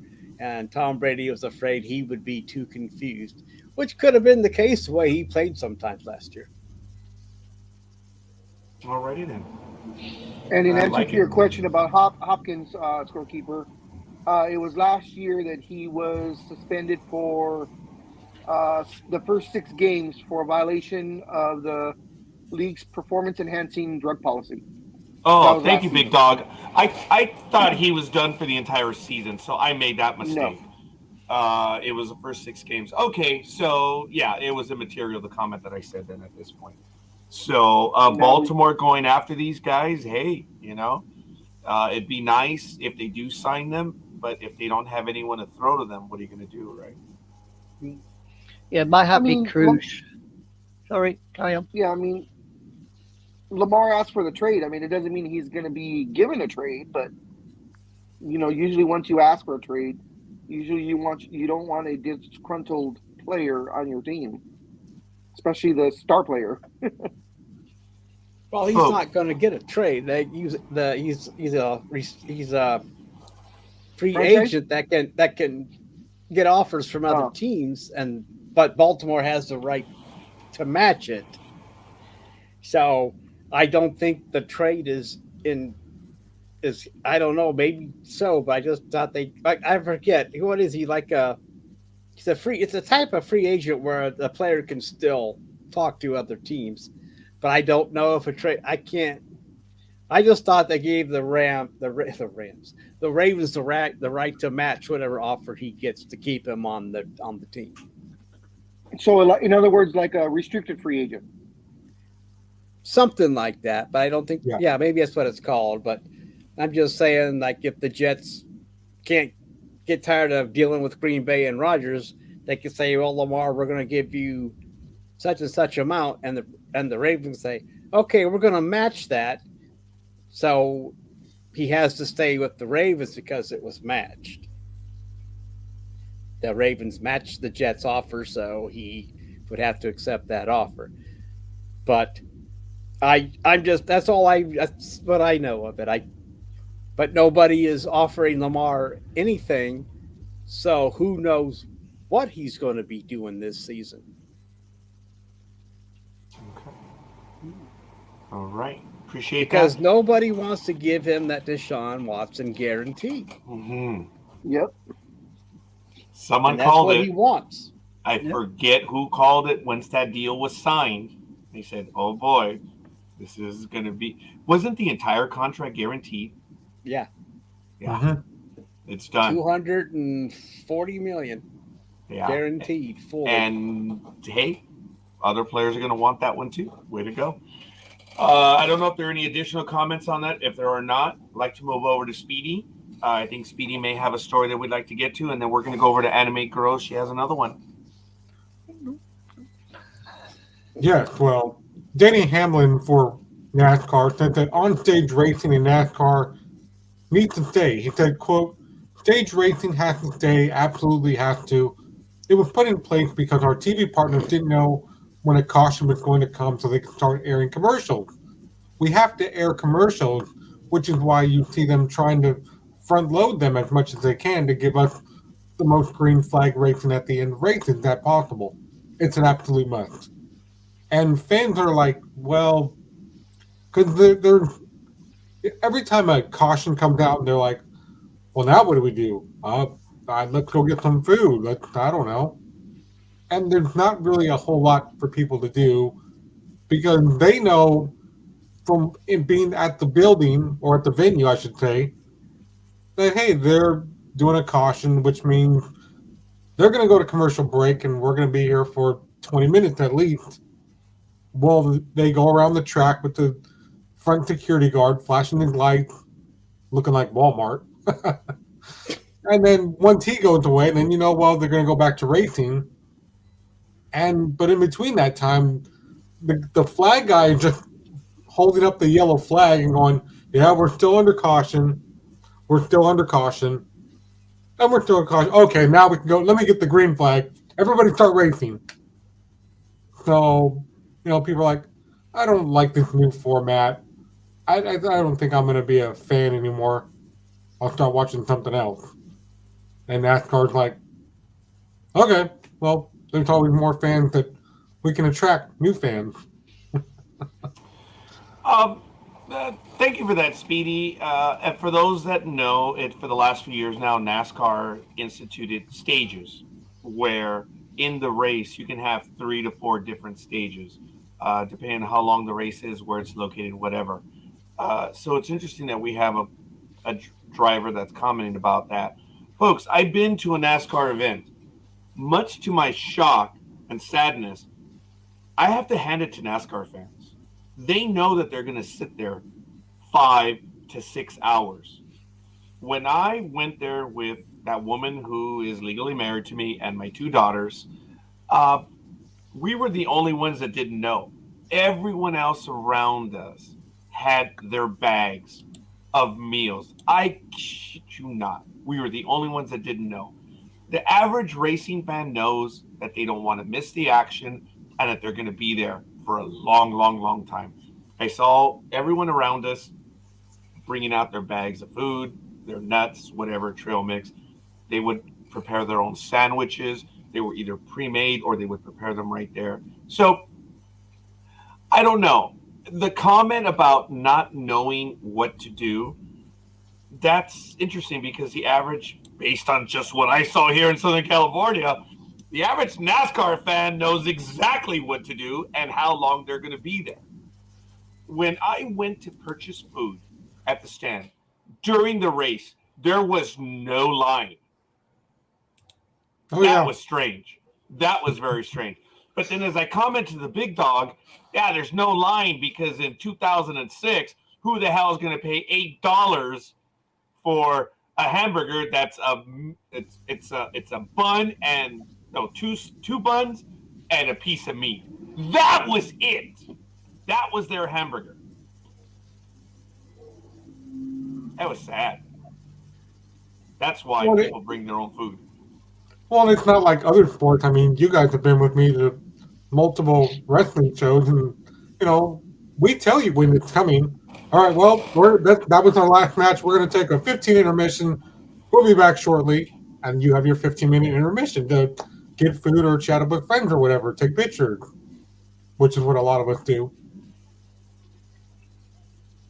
But everywhere else, it's like, well, and baseball's like, we're going to go into the 7th inning now.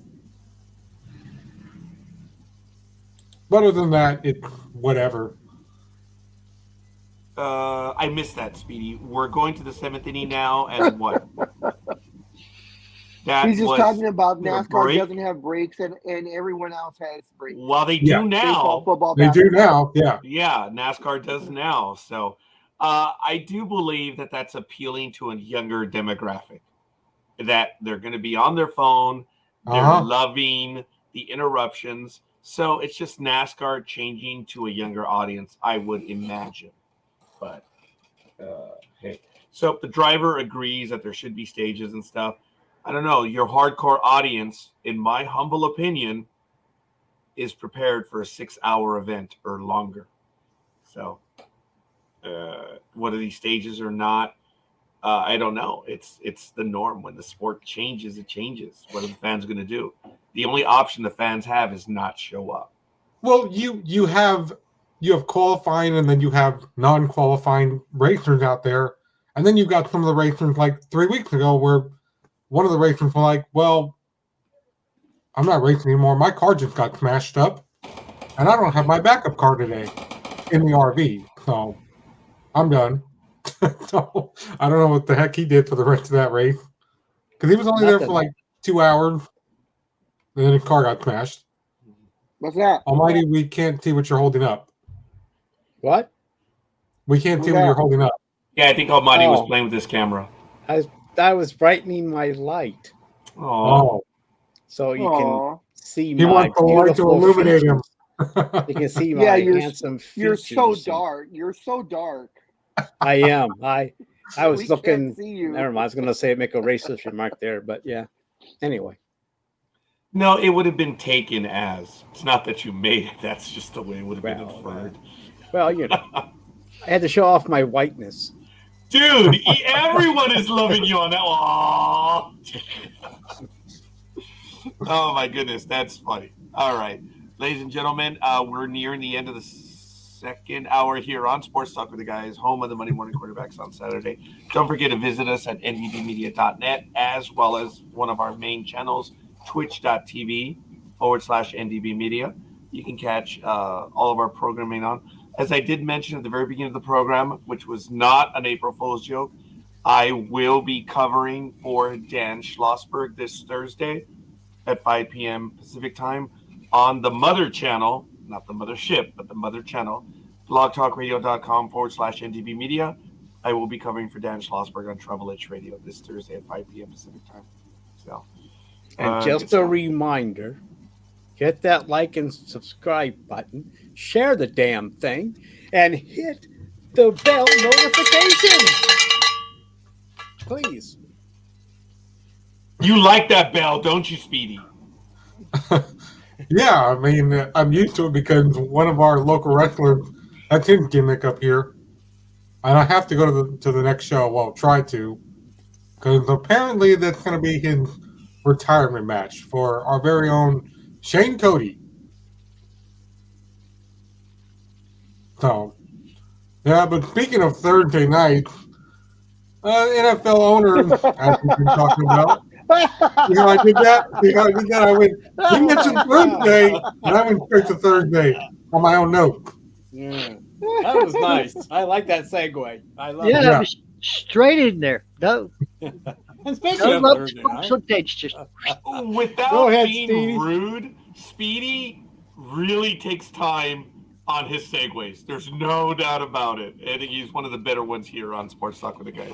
Sorry, Speedy. Go ahead. Love it, buddy. Yeah, NFL owners, they're trying to take a vote on switching from Thursday night games and doing away with Thursday, except one owner, and that would be the Giants owner. He's like, no. Thursday night football is better for us as a league. And all the other owners are, no, it's not. Who watches Thursday night football? In their mind, they're saying nobody, but the Giants owner is like, everybody watches us on Thursday night. Haven't you looked at the last few years? So they're going to vote on this and see what happens. Actually, what they want to do is have games on Tuesday and Wednesday. Yeah. So if they do away with Thursday nights, do they give that, I don't know how many billions of dollars that Bezos paid? Yeah, it's $1 billion contract. They're not going to stop. If they stop Thursday owner? night, it'll be after the contract expires. But the thing is, Like a 12-year The contract? pandemic taught the owners that these players cannot play only on 3 days rest. So there's a consensus out there that there may be games on Tuesday and Wednesday from a league that is supposed to be concerned with players' safety, but hold on, they say there is no difference between a full week and 3-day rest. So they're pushing. I think what they're trying to do, I think Roger has even alluded to this earlier, sometime in the past, that they want to have these games every day of the week so people are tuned in. So that would be a heck of a scheduling conundrum. Luckily, I don't have to worry about it, but that's what they want to do. I mean, think about it. This year, they're going to have a Black Friday game where only African Americans can play in it. So, I mean, think about it.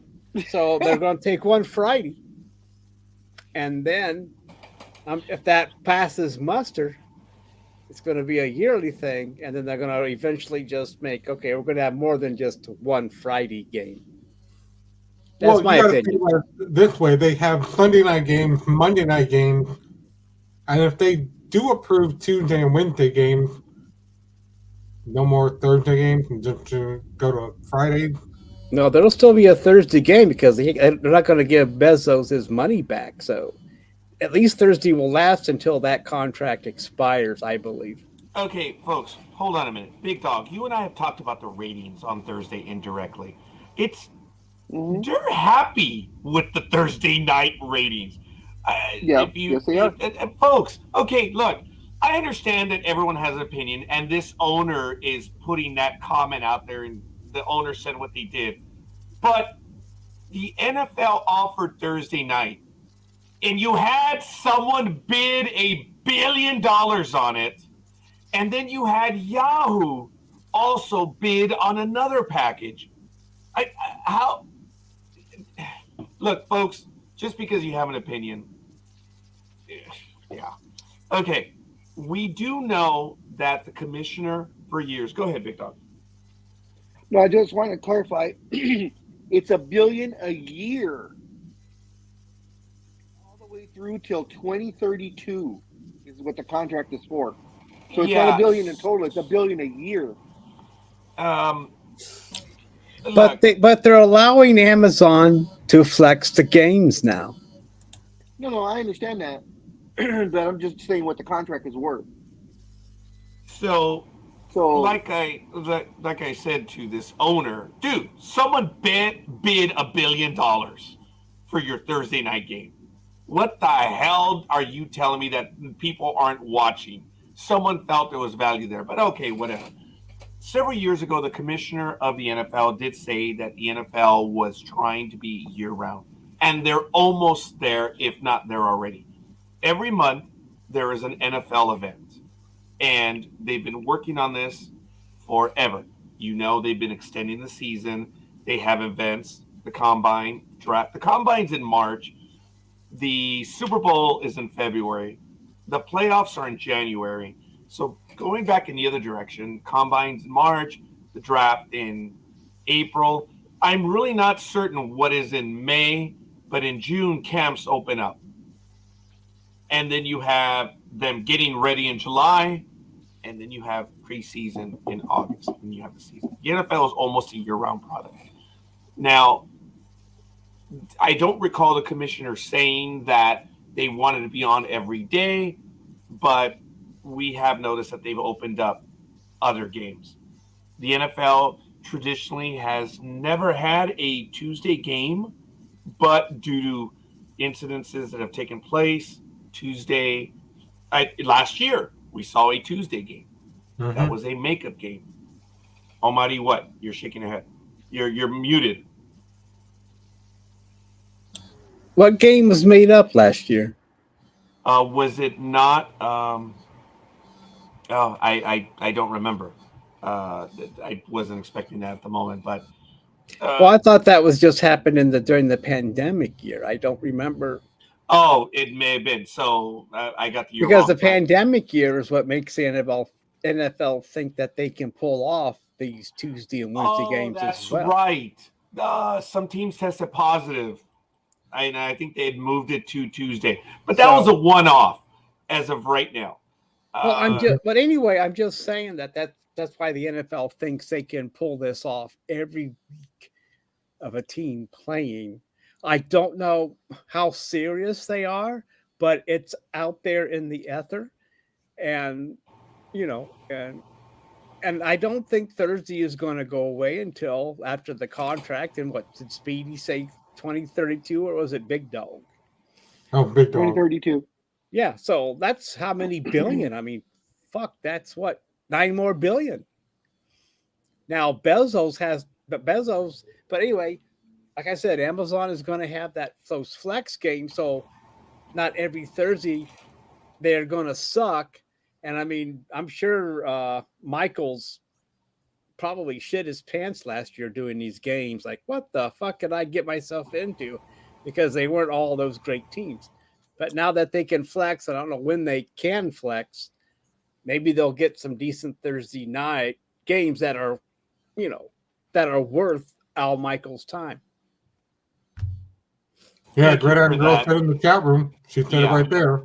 Yeah, thank you for that one, Gridiron Girl. I had forgotten. I didn't even remember, but there was one game on Tuesday. But again, if I'm not mistaken, that one was an aberration. So, but Almighty had a great line out there. It's out there in the ether. It's clear. So there you go.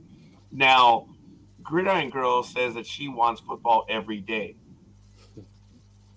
Now, the NFL did learn a lesson when they started the what is it, where they take a week off? The bye. The bye week. They started off with 2 bye weeks during the season, and most fans were like, no. It cut down the number of games. So they found a happy medium, which was 1 bye. I don't know what will happen if you have a game every day. It's effectively the second bye week is now back, if you think about it, because they're going to be playing. They're not going to be playing on Sunday. They'll be playing throughout the week. I don't know, folks. I really don't know. Football is an event sport. To have it every night, I don't know. I don't know what that would do. I mean, gosh, how long would that be too much? And only people, that will, the only people that may be watching that are the people that gamble on these games. And not only that, if you had football every single day, you'd only have 1 or 2 games per day. You're not going to have your 8 or 9 games a day like we're used to on Sunday, or 12 or 14, whatever it is. If you play every day, you're only going to get maybe 3 games tops. And here's another question. Go ahead, Victor. Yes, sir. No. I was going to say also, what network is going to be showing these games? I'm sure that ABC, CBS, NBC, and Fox are not going to be wanting to show 2 or 3 days a week when they have their own lineup to take care of. So will all these games go to like ESPN or ESPN2? Or will they be? I'm just saying, I can't see these networks going, well, you know what? We're going to take care. We're not going to have these our CSI, whatever town you pick. Just pick a city, Tallahassee, and we'll show football games instead. So I don't see networks wanting to do football every night. Well, at least twice a night or once a night. Yeah, and same thing also with the sports channels. They have contractual obligations to other sports. Baseball is still going on at the start. Is ESPN not going to show baseball and show the one football game instead? And same thing with college, with all the college sports that ESPN and FSN and all those other sports channels show. They're not going to chuck it off just for one game, on football. Yeah. The every day wouldn't work. Way too many different things that have to happen. Folks, the NFL only plays 16 games a week when you think about it. And you already have a Monday night, which sometimes it's actually even been 2, but it's a Monday night. So you're down to 15. You have a Thursday night, you're down to 14. So does it water down the product? I don't know. Well, it's going to be less than that when you're going through the bye weeks, though. You're not going to have 16. You're going to have less than that when you have a bye week. So you might just only have 12. And the way they have, and I don't like the way these bye weeks go so late into the season either. It was better when it was like 3 through 10. Now it goes, what, to 12? I think it starts on week 4 or week 5. Week 4. But it still goes deeper than it used to, and I think that it goes unfair. through to like week 14 or something like that. Well, see, that's unfair. I mean, why should a team? Because if you're in the playoff hunt, you want to break it 14 because then you get rested up for the rest of the season. I liked it better when it was 3 through 10. That way, you had the bye weeks done. But now they spread them out where some weeks it's just 2 teams on a bye weeks. Like, no, stop this. Just the thing is they should be able to. They should try to get through these bye week as fast as they can instead of spread them out. Because week 14, gives a team a break with 3 games to go, and if they're in the playoff hunt, that's only 2 teams that are bye and they have a playoff push, that could help them. I mean, it doesn't seem. It should just anyway. I think it's just go back to 3 to 10. I don't know what you guys think. Before they answer that real quick, I want to go back to the comment. I need to bring Anime Girl in for this next question that I have. Jay says Sunday football is experience. Folks, I don't know any better because I grew up on the West Coast. I thought it was always so perfect that we have football starting at 10 a.m. Then you have 1, and then you have 4, and then you have the evening game on Sunday. It's an entire thing. But being on the East Coast, the games start there at 1 o'clock. So I don't know the way you look at it, but for me, as I say, Jay calls it an experience. And Almighty, for you it starts at 1 o'clock, right? Yeah. For us on the East Coast, it's an all-day event. I mean, from 1 o'clock until Sunday night. So we have to watch. So we have, 1 till 11 or more of football. Whereas on the West Coast, you guys are done at what time with your games? 8, 9. Well, see, then you have a whole evening to go screw around. I'm sorry, Big Dog. What did you say? Well, the regular game's 5, and then you have your evening game that starts at 5:36. So it's still an all-day thing. Mm-hmm. Well, that's why I said. But you still have your evening free. We don't. If we're going to watch all this football, we're going to be watching Sunday starts about 8:20. So we're still, But I mean, with you, if you get done at 8:30, well, then you have your evening free to do whatever. If you don't want to watch any more football, fault. It's not our fault. I'm not saying it's your fault. I'm just saying that's a nice. I'm just saying you have the good setup. No, because once true. football's over, it's only 8:30. I guess I'll just go putter around somewhere or do a sports show after the games are done. Oof. But instead, we're stuck here at 8 o'clock, 8:20, watching a football game till 11. So by the time we get done, it's, unless you're a night owl, I'm just saying you guys on the West Coast have a good setup. Does Hawaii have it best then because they start at 7 a.m.? No, because you don't want to Quite get a bit up of the that day early. left though. Yeah. No, because anyway, because on that time you don't want to get up on a Sunday. Anime Girl. Normal people that work normal jobs. Right. Yes, Anime Girl. What time are your games over there if you're able to catch NFL? Well, the day ones, when they play the 3, I think they normally start about 1, 2 o'clock in the afternoon. Oh. Really? Yeah. Because our earliest ones are at 10 a.m. over here. Aren't we 8 hours apart? Yeah. No, they don't. I mean, even their own soccer matches, they're all afternoon games. It's very unfair. I'm sorry, Anime Girl. Yes, thank you. The regular one. But NFL games, if you're able to watch them over there. Well, They're evening and midnight games, right? oh yeah, I mean, the Super Bowl to take just the one game. I mean, that normally starts at about what 11 at night and goes Wow. through to about 5 in the morning. So you've got to be really dedicated to sit and watch it Uh-huh. Wow. Have you watched the Super Bowl at that hour? once. Okay. She's like, one. Yeah. And you know what she says about doing something only once? Gee, you are listening, Almighty. You are listening. Yeah, once. Sometimes. I mean, but yeah. it's nice to watch, but you get to a stage sort of like the halfway, and you think, really, again?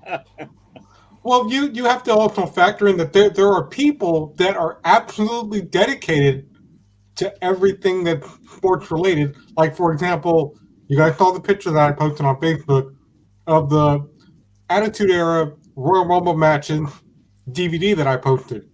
On the back of that DVD, it says 13 hours. between 13 and 16 approximately.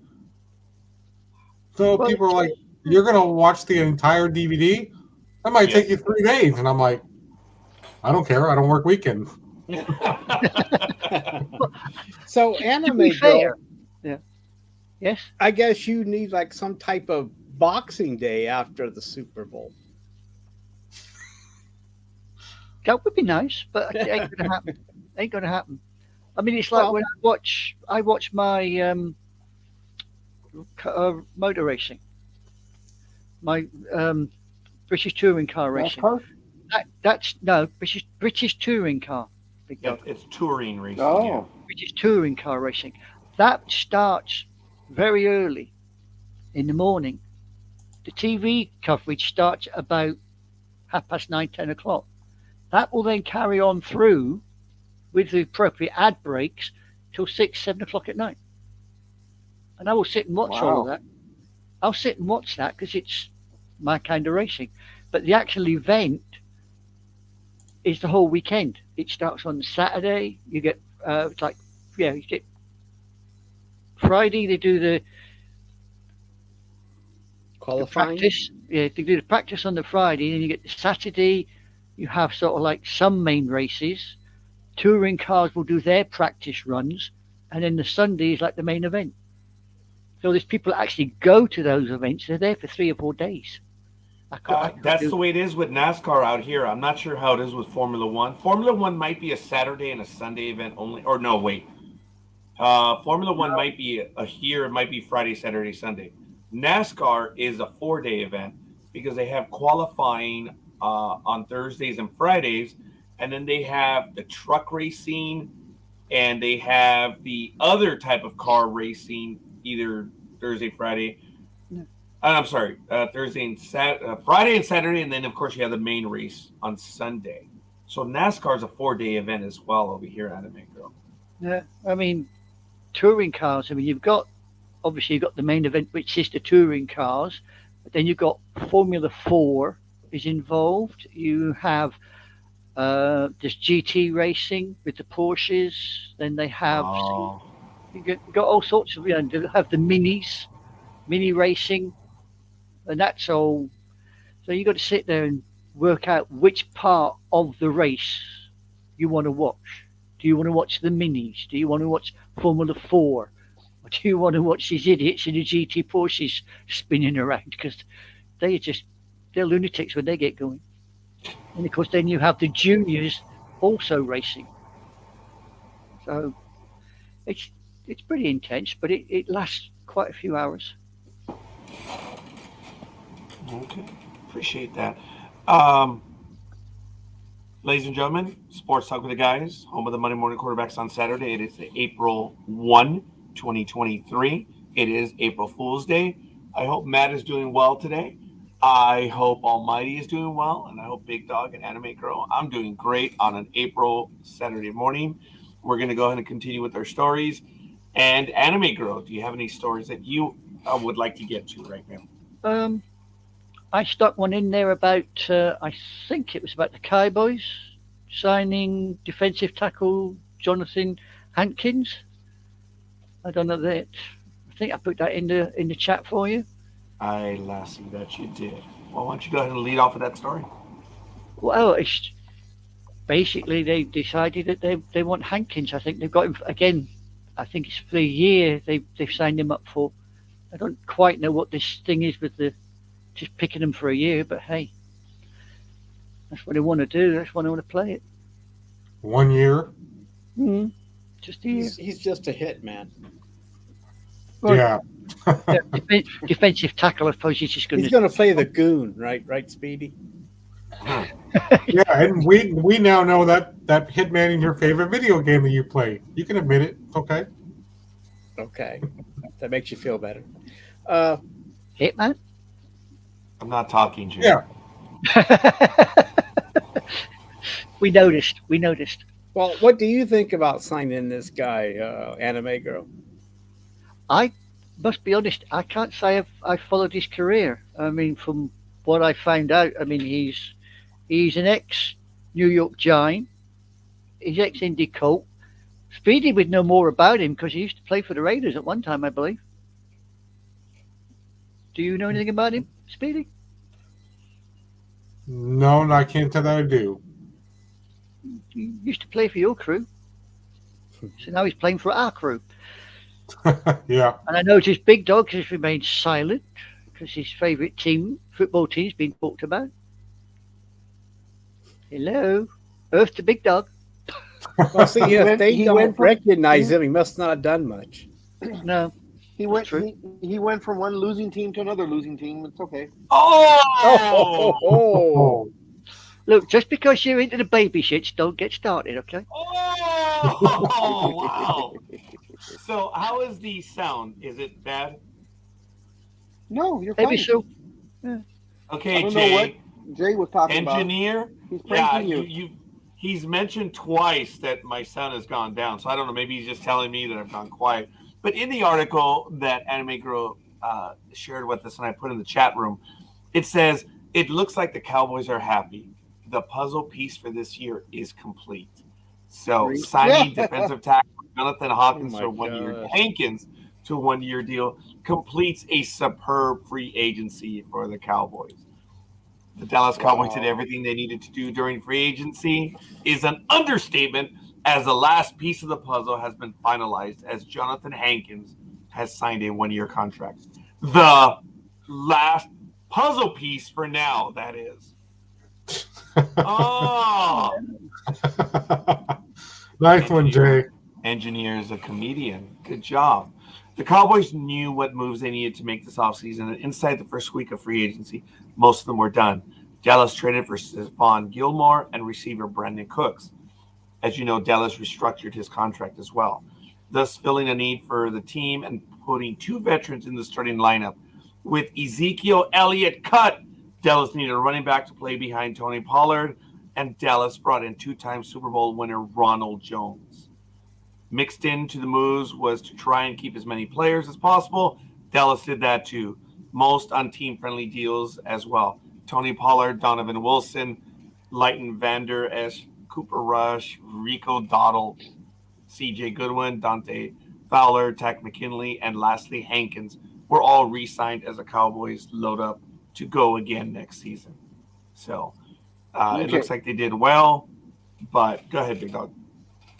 I have a question, and no disrespect to our Dallas Cowboy fan that's here, and any other Dallas Cowboy fan listening, but with all these moves that have been made, do any of you here in this episode actually fear the Cowboys in the playoffs? I'm sorry. Dak is an excellent quarterback during the regular season, and for whatever reason, they fall apart in the playoffs. And the moves that they've made so far, I don't see them getting over that hump. They don't instill fear, at least for me. I don't think they ever have they?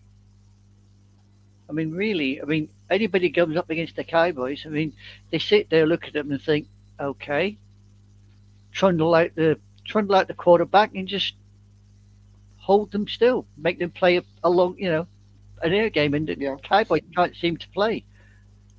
They have to Yeah. they have to throw the ball downfield.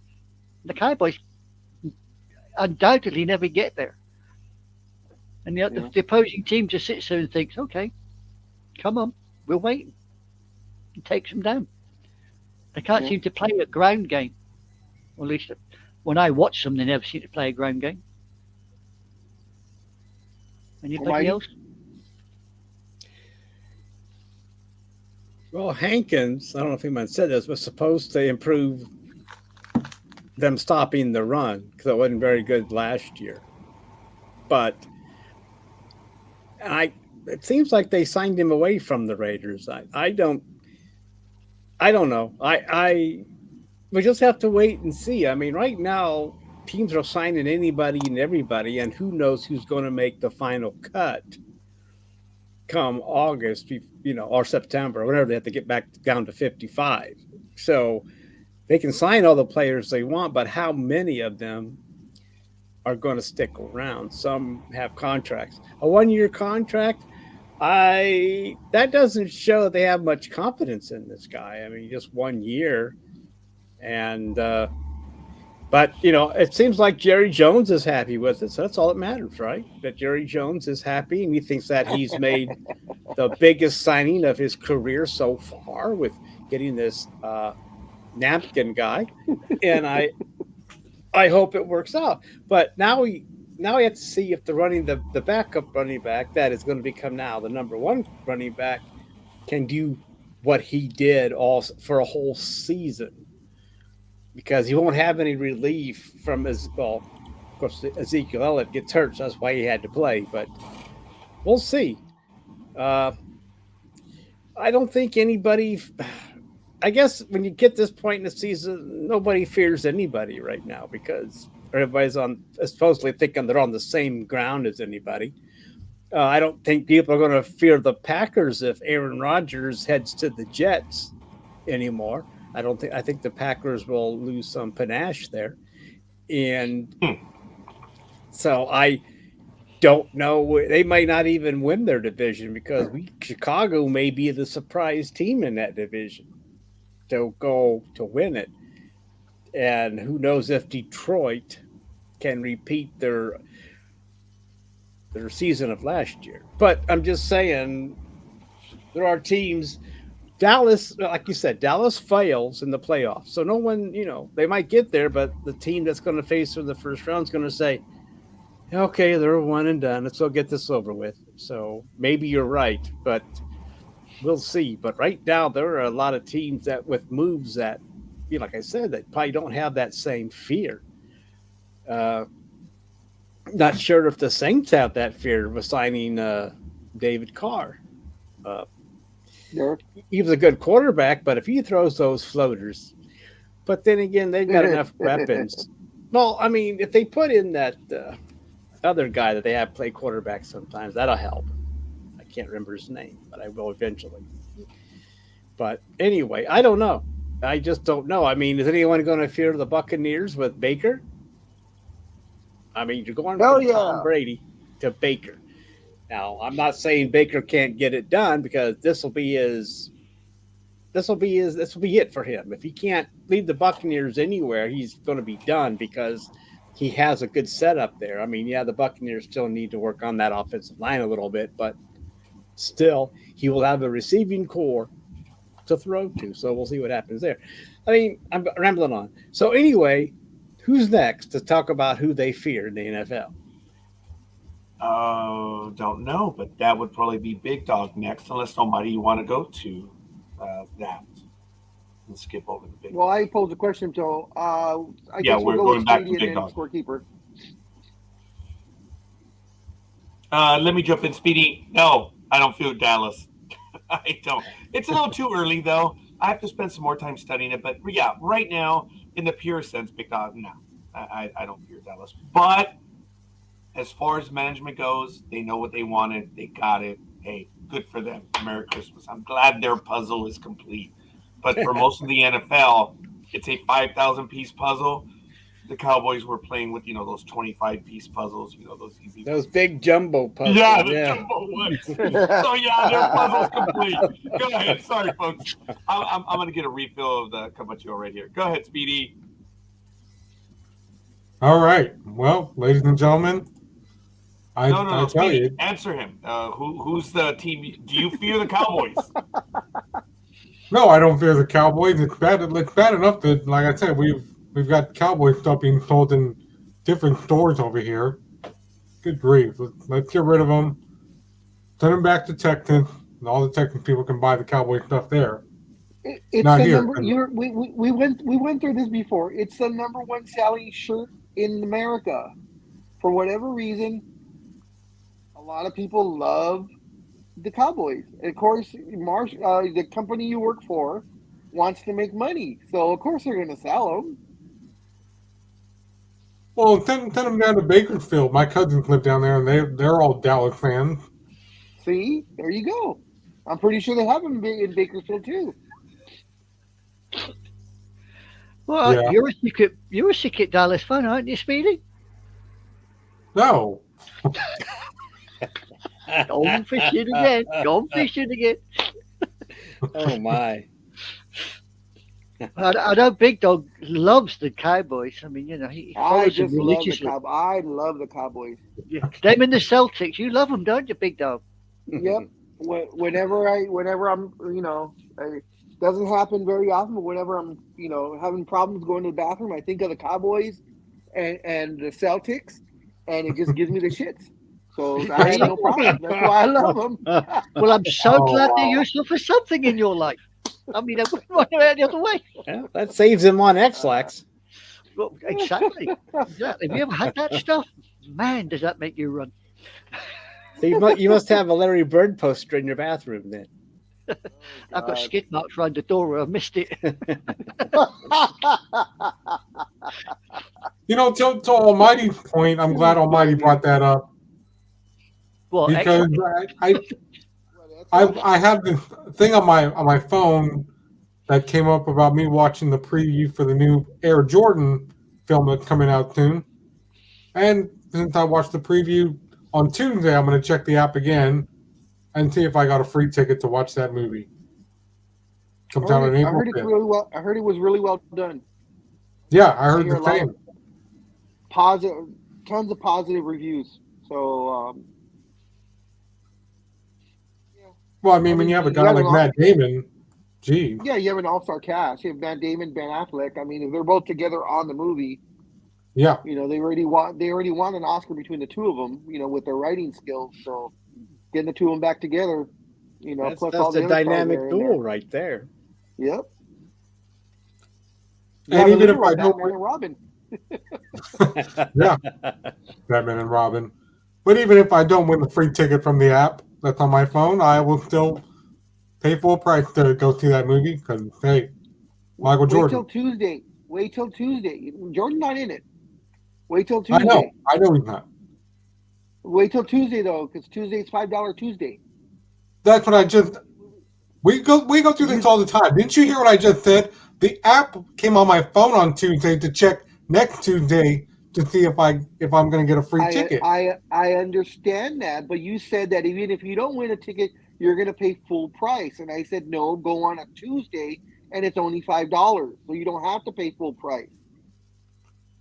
Yeah, that'll work too. Stubborn, But please. They're like an old married couple. I was about to say that, actually. I mean, That's me and Raj. Yeah, that's him and Raj. So Speedy, I guess you would say, is my side chick, my Sancho. more like that, yeah. We used to have a comedic duo over here called Little and Large. I think we're taking that title. There you go. You can work out who's who on your own, though, because I'm not going there. No, Jay, we're not trying to be like Jerry Maguire. No, really? No, that wouldn't work anyway. So,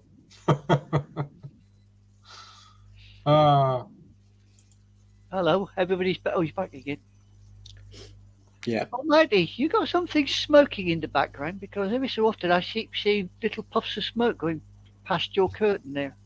Well, I No, hope other my side. I hope my cat's not on fire. That'd be sucky. But- maybe. I don't know. A lot of traffic goes by, He's so it might just be back. dust. It just might be dust or He's back. reflection. What the hell have you done in your background, Roger? Yeah, Scorekeeper. Why do you look like you're CGI'd in?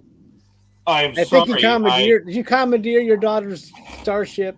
No, I just turned down the overhead lights. Sorry. Oh, In other words, he hasn't paid the electric bill again. There it is. There it is. There you I go. turned out the overhead lights, and I probably had too much up front. Yeah. So I'm sorry. yeah. about That doesn't look good enough to even to be your daughter's command center anyway. That would. No, I'm actually not. But you guys all that saw that one video. Oh my god! Even my daughter has a phenomenal command center. She's got the monitors all like this. Yeah. I say, Well, hey, you you said know you were going to build one in your garage, so I Well, don't know. well, Is that going it's- to be at the new place? Okay, hold on. Well, first of all, thank you. My daughter has a wonderful command station. I have a command center here, so it's a little not, Yeah, but she has the bridge. yeah. This is And off. you That's have- because she's you have the she's a bathroom. professional. I'll Yeah. give him time. When he moves to his new place, he's going to recreate the bridge of the Enterprise. Well, as a matter of fact, As a matter of fact, Michael Bednar from Starship Farragut, who built the Enterprise sets that are down in Florida and a few others, he knows that one of my dream of dreams is to have the Voyager sets from Voyager. So we've kind of joked about it, and when he retires and I have the property to do so, we're going to build the Voyager sets. So it's kind of cool. That's one of the dreams that I have. That's why I'm killing myself during tax season to earn lots of money so I can pay him to come over here for a while and build a set. But that's off track. I'm sorry, folks. I had to get my Star Trek line in there. Sports Talk with the guys. Home of the Monday Morning Quarterbacks on Saturday. Sorry for the flash and the light and the errors that we had. What a wonderful morning. That's Almighty over there. That's Speedy. Big Dog is right there. And that is Anime Girl. So what a wonderful wonderful morning that is right now. So who's next? Which I interrupted. Who's next on the story that they would like to get to right now? Me? Big Dog! Both are NBA related. One of them is really quick. Of course, they announced the Hall of Fame members of 2023, and it is one hell of a class. It might be one of the best Hall of Fame classes ever for the NBA. So the nominees, the entrants this year, can't go wrong with any of them. Dwayne Wade, Dirk Nowitzki, Tony Parker, Becky Hammond, Greg Popovich, and of course, Pau Gasol. One hell of a lineup, guys. I mean, you can't go for that. I mean, there is 2, 3, 4, 5. So that's 9. There's like 15 championship rings between all these people. One hell of a class, and I'm glad that these are the people that got in. It was great. And the other one, it was breaking news yesterday, and I gotta pull it back up again. PN.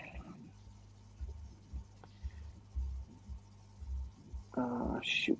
Go on to the next person. I need to find this real quick.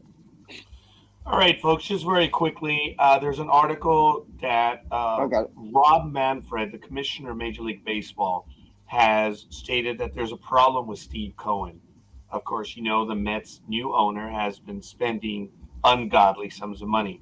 The roster is going to be projected to be $375 million this year. And of course, it says a lot to the Mets fan base that someone is committed, but there's also the disparity now that the haves and the have-nots, and everyone is well, I can't say everyone, I'm generalizing, but many people are unhappy with the fact that the Mets are spending so much. Well, how can you be unhappy if an owner is spending for their base to win?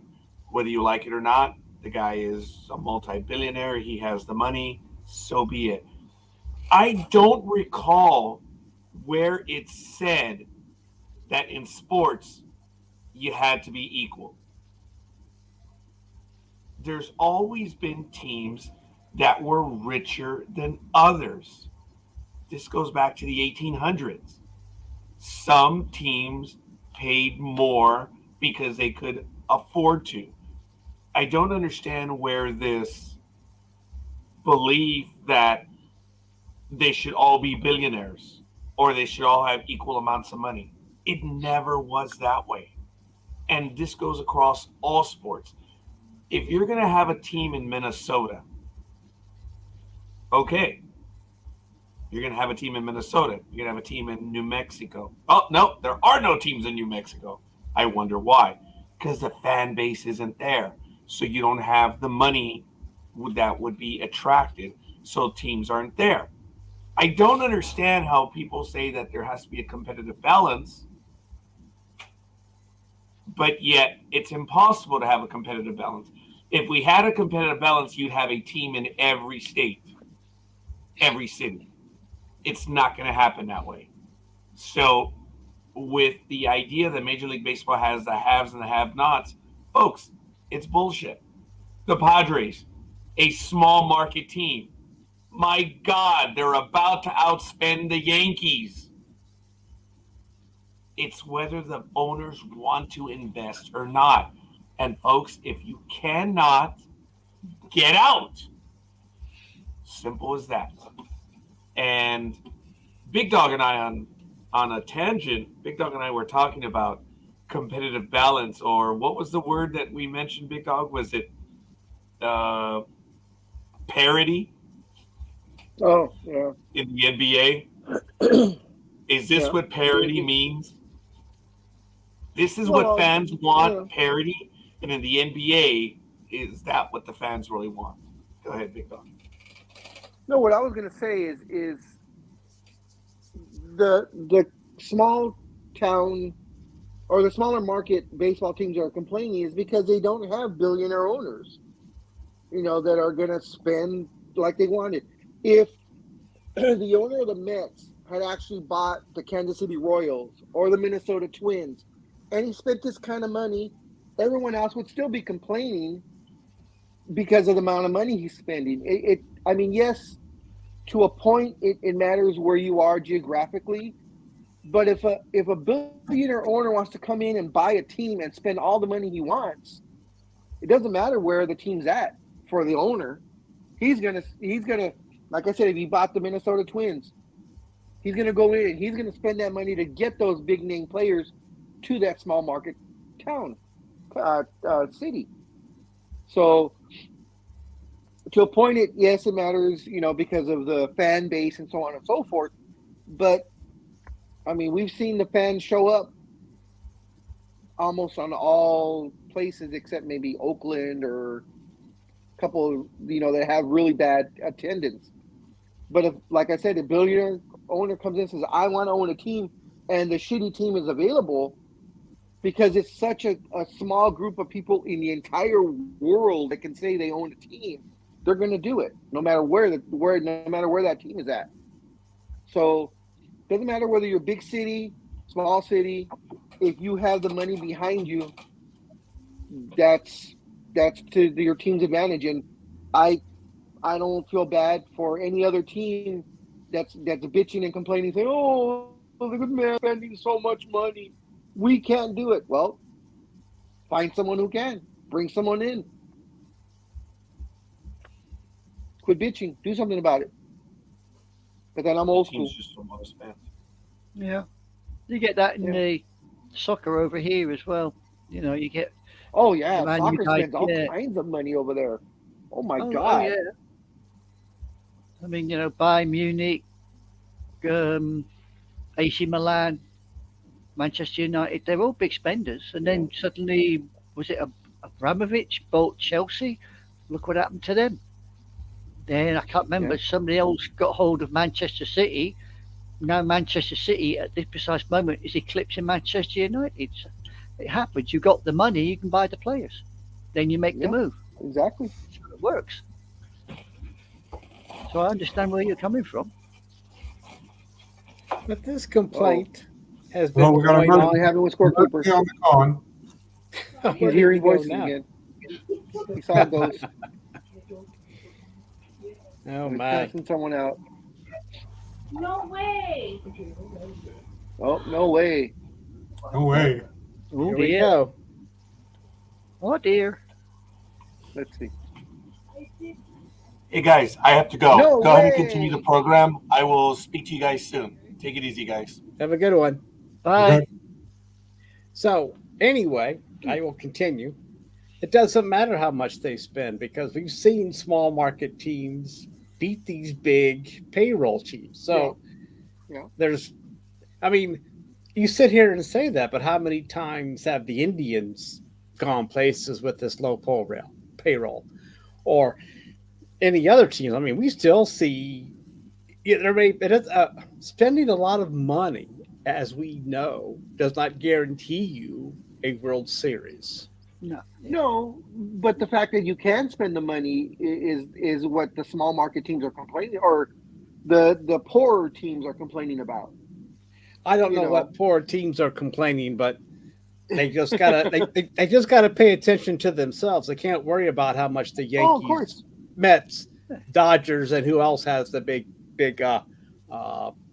deep pockets, I guess. Payrolls.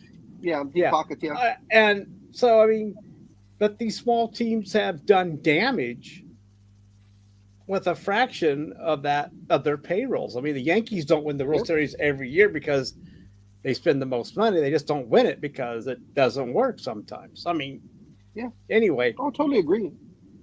So but the teams, I mean, why the team?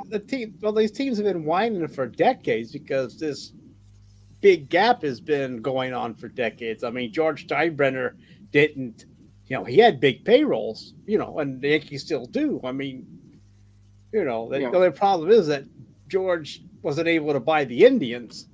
Then that would have been a whole different story. But, but anyway, he tried to, but Dolan wouldn't sell it to him. So he bought the Yankees, which turned out to backfire. But anyway, it doesn't matter. I'm just going to say one more time, payroll doesn't matter. Talent does. And these small ball clubs can make a dent if they need to. Totally agree. When you're talking about payroll, kind of a tangent, but I just want to mention real quick that Magic Johnson, of course, owned part of the Lakers for a little bit, owned part of the Dodgers for a little bit, owns his own. He's part of the group that owns the soccer team. Now he's going to get into football because he's in a group that the Washington Commanders football team, my old Redskins, they accepted the bid. He's one of two bids that are in two different groups. I can't believe the bid. The bid is for $6 billion for the Commanders. Now, if the Commanders are going to get $6 billion, the Cowboys have got to be worth like 15 or 20 then. Well, if you want to put it on a scale. It depends on how desperate you are to get an NFL team, too. And you might be right. That's probably part desperate. Well, on that list, what were the Redskins valued at, though? Didn't you have a list of the teams that had? You know what? that was last week's thing. I don't remember. But I'm just saying they weren't in that kind of number. No, they were probably in the 2 billion or 1.5 billion range, right in there. Right, exactly. Because all of the top team, like you said, was the Yankees. Yeah, was the Yankees at 7.5 billion or something. And then you went down. But that was just baseball. That was just baseball, though. They was given it? the whole team thing. Yeah, it was just a baseball list. But I can't. If that's their bid, that's their bid. I mean, they must be pretty desperate. And I mean, they probably. And that's the thing. It's two different groups. Two different groups both bid $6 billion. Oh, they both bid the same amount? Yep. Holy mother. There's two six. Yeah. Wow. And then there's a rumor that Bezos might be a third bid person, and he might outbid both of those guys or both of those groups. No, they could. Of course, that's No problem. he could. I mean, yeah. just get out his pocket change and say, "Here you go." Yeah, no But kidding. but Snyder doesn't want to sell to him. Put in a bid. Yeah, officially Snyder he has not put in a bid. Okay, but so if they both put he in won. the $6 billion, $6 billion bid. so do the owners now pick who's going to get the team? I think so. Because they usually The have owner this will big say- meeting between all the owners. They all come in to say Yep. who has. Do they actually have the cash to pay? No, that Magic is not in. They said they have verified funds already, ready to go. I'm pretty sure Magic Johnson's group probably can do the same thing because Magic. I don't know if people have noticed over the last decade or so, Magic hangs around with billionaires all the time. You know, he's with that Guggenheim group. He's with the Guggenheim group with the Dodgers. So the money's there. So for him, I'm pretty sure for him to get a bunch of guys together to get $6 billion, I'm pretty sure he can do it. But real quick, they'll make that money back in 7-8 years. Yeah, with all because of the profit sharing that goes on. With, I mean, the NFL is the poster child for parity and splitting the revenues. So, and they each get what, almost $2 billion a year and all this TV something money. Like that. So yeah, something like that. They pay $6 billion. Yeah. Okay, in 8 years we're in profit because of how it's set up in the NFL. I mean, it's not like baseball. You pay $6 billion for the Mets, you'll never get out of the hole. But yeah, that's true. But if they I just couldn't believe that. But that much money for the Commanders? Exactly. I was like, oh my God. And they still want to build a stadium for this team? They didn't mention that. Well, they've been talking about a new stadium. I don't know if they'll ever get one built, but they've talked about. I mean, before they get sold, the GM of the Commanders had said that, we'll have a new stadium started by 24. But if they get sold, who knows if that's going to happen? I'm pretty sure they'd probably do something with it, and then the new owners would, do the ultra modern stadium with all the, maybe like a LA Live type of thing that they have here. Where right across the street there's the restaurants and the shopping and the movies and the whole 9 yards. So, $6 billion for the Commanders. Come on. That's like the Deshaun contract the Browns did. Shit. Okay, wow. Okay. Well, it's good to have that kind of money laying around. You know what, Jay? I'm not sure if it's Fat Burgers because I know Fat Burgers was O.J. Simpson. Yeah, he owned that's a bunch of those. Magic has the TGI Fridays and a lot of Starbucks, and from what I hear, multiple shopping centers in Michigan and California, shopping malls. I think last I read somewhere that he owns something like 4 different malls. So there it is. Yep, there it is. Yep. Wow. $6 billion. There they are. $6 billion man. That's that is wow. I don't know how much that team's worth. I should look that up to see how much those the Crapadeers are worth. But God. I mean, that's crazy. What is the pound to the dollar? Is the pound worth more or what's the exchange on it? Do you know? I think it's roughly weighted in your favor at the moment. I don't think it's sort of like equal or slightly weighted to your side. I'm not. I'd have to go. I was just wondering how many pounds would be $6 billion. I can go look. Hold on, I'll come back. That's fine. Okay, I mean, it's got to be what? I mean, at least 3 or 4 bits. They're such a bad team It just you know, the $6 billion amount per se for a team didn't it just shocked me a little bit, but for it to be for such a bad team is my whole thing. You know, if they were buying, say, the Cowboys, or they were buying the Packers, or of course, will never be for sale. But geez, what's this? So according to this, the Commanders are worth $5.6 billion. Oh, bullshit.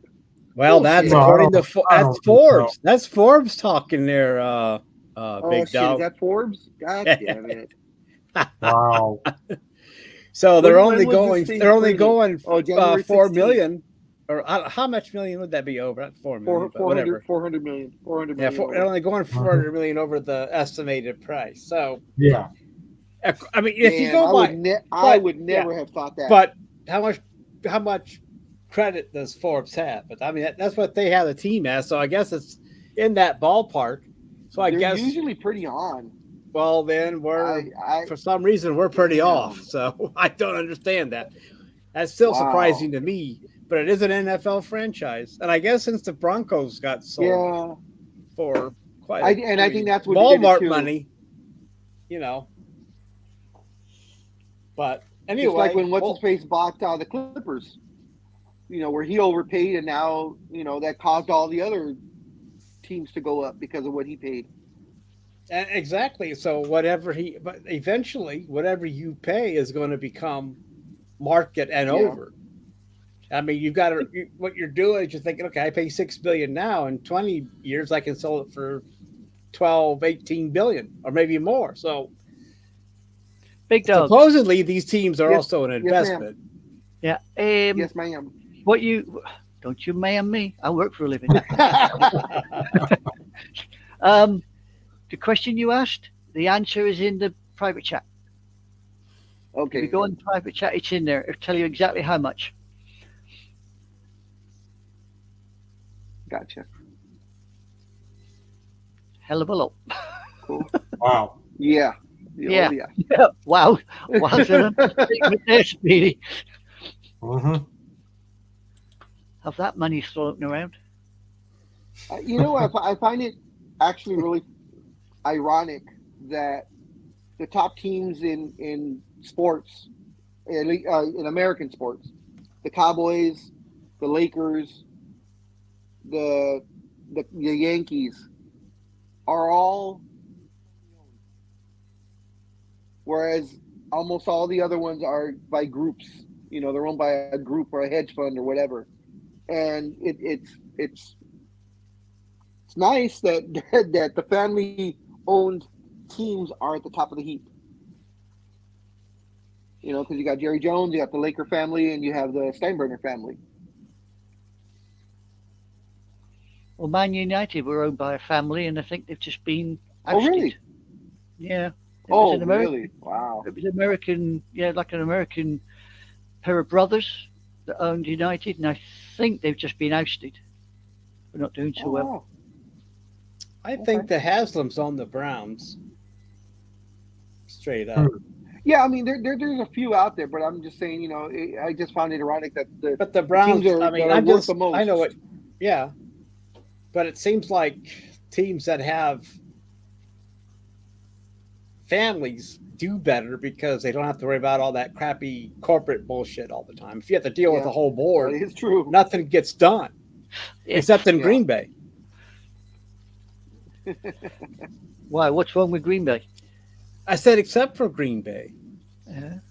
When it Okay. comes to They're corporate owned with by a board, I mean, Green Bay is owned by everybody. So, I mean, they seem to be able to, besides being set up like a corporation, they can still get moved. Sometimes it gets in the way, but sometimes it's. But anyway, they've won with the corporation or whatever the board set up. Okay. And I missed my chance. I think it was like 5 years ago. They released something like 100,000 or 250,000, I guess, individual bonds where you could actually buy into. You had no voting share whatsoever, but you could still say you were part owner of the Packers. Okay. And I think they were going for like $500 or $600. And Wow. at the time, it just wasn't the right time for me to spend $500-$600. But do you still get a return on that? No, it's just something for you to put up. Say you're part owner of the team. You Yeah, know, but the whole kind idea of like with about buying a Roger. bond is to get some kind of return.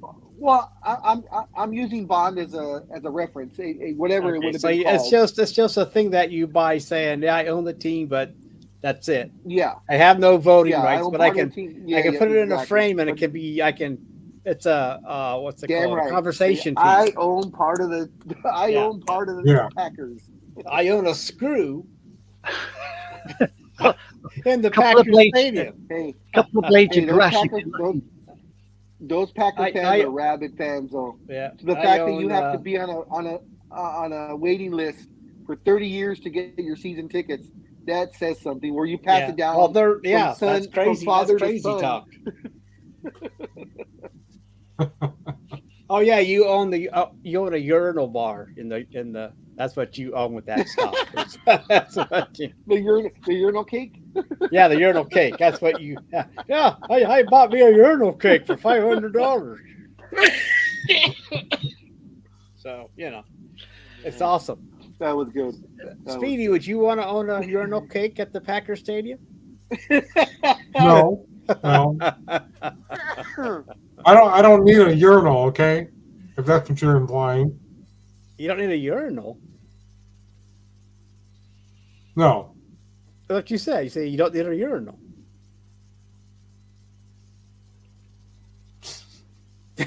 Anyway. Did he say that? I don't understand. Okay, whatever. Maybe he owns a concession stand at the He Raiders. owns a French fry. That's Yeah. it. Is that right, Speedy? That's fine. Wow. Or is Yeah. it a carrot stand? What was that? I said, if it's not French fries, it's got to be carrots, isn't it? Ew, carrot. I hope not. Yeah. I can't eat carrots, no. I was Why being not? facetious, Speedy. Sorry. You allergic to carrots or what? Yeah, kind of. I can go with that. I'm allergic to What is it? Oh, So, if there's not anything else, should we just start targeting WrestleMania for over the weekend here? Yeah, that's what Jay's been asking for in the chat room. We're going to get to that right now. All right. Yeah, he did. Look at this. Look at the man. Look at this. Look at this. We're probably Yeah. gonna lose Anime Girl then if we do start talking about wrestling. It's all right. You That's talk not about her. wrestling. I'll go make myself a cup of Joe. How's that? Or Okay. a cup of tea. Cup of tea or cup of Joe? Cup of Joe. Oh, I don't drink tea. I don't drink tea. I drink Joe. really? Really? Wow. Ooh. So you don't What kind of have British person are a you that tea doesn't time? drink tea? Doesn't have tea time at her house. I'm classified as a weird kind of British person, but never mind. You probably would be. Yeah. Hey, I can totally get behind that because I'm a weird Mexican because I hate corn and I hate onions and I hate tomatoes. I can't eat tomatoes. I'm allergic. I eat a I'm tomato. not It's allergic, I like just don't like having- them. if I eat a tomato, it's like having a shot of heroin. For 24 hours, Oh, wow. I'm up there. Yeah, for 24 hours, I'm up there. Really? Wow. But 48 hours on the way down, don't talk to me because I'll rip your head off and I won't even know I've done it. So I stay well clear. Wow. Well, speaking Wow. of tomatoes, what do you think about WrestleMania? Eh. I Your think ball- night one is the better night of the two nights. I don't know if you guys have the lineup, but I'll give it to you Yeah, real I do. quick. Yep. Night one is Theory versus Cena, Seth Rollins versus Logan Paul, Trish, Lita, and Becky versus Damage Control. You have the men's four-way tag match. You have Rey Mysterio versus his son, Charlotte versus Rhea for the championship, and of course, as I wanted, and I'm glad it happened, the Usos versus Kevin Owens and Sami Zayn closing out the night for the championship. Night two should be Gunther, we all know as Walter, versus Yeah. Sheamus and Drew McIntyre. Edge versus Finn Balor. Rumors are that we will get the Demon to appear. The third match is the women's Fatal 4-Way tag match. Then it's Bianca versus Asuka. The worst match on the entire card. Brock versus Omos. Going to be the suckiest match. And then, of course, the one to end it all, Roman versus Cody Rhodes. Yeah. Everybody was everybody was kind of. I mean, I reckon a big deal that Cody Rhodes won on Monday? Did he wrestle on Monday with Raw?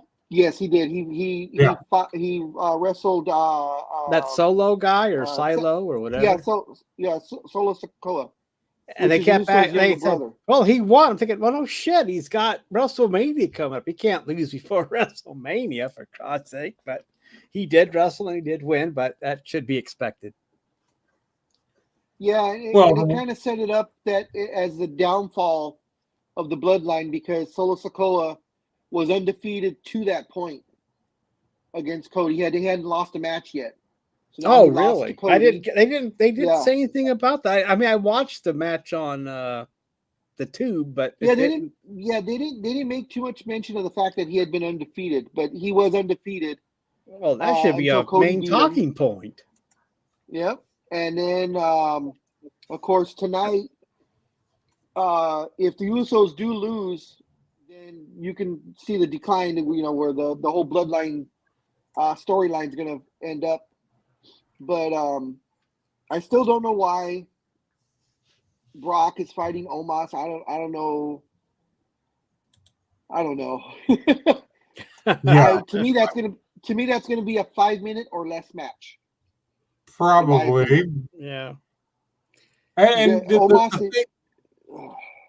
thing you did mention was that there's a possibility because their sources all saying, well, we can't tell you, but there's going to be a ton of surprises for WrestleMania all weekend.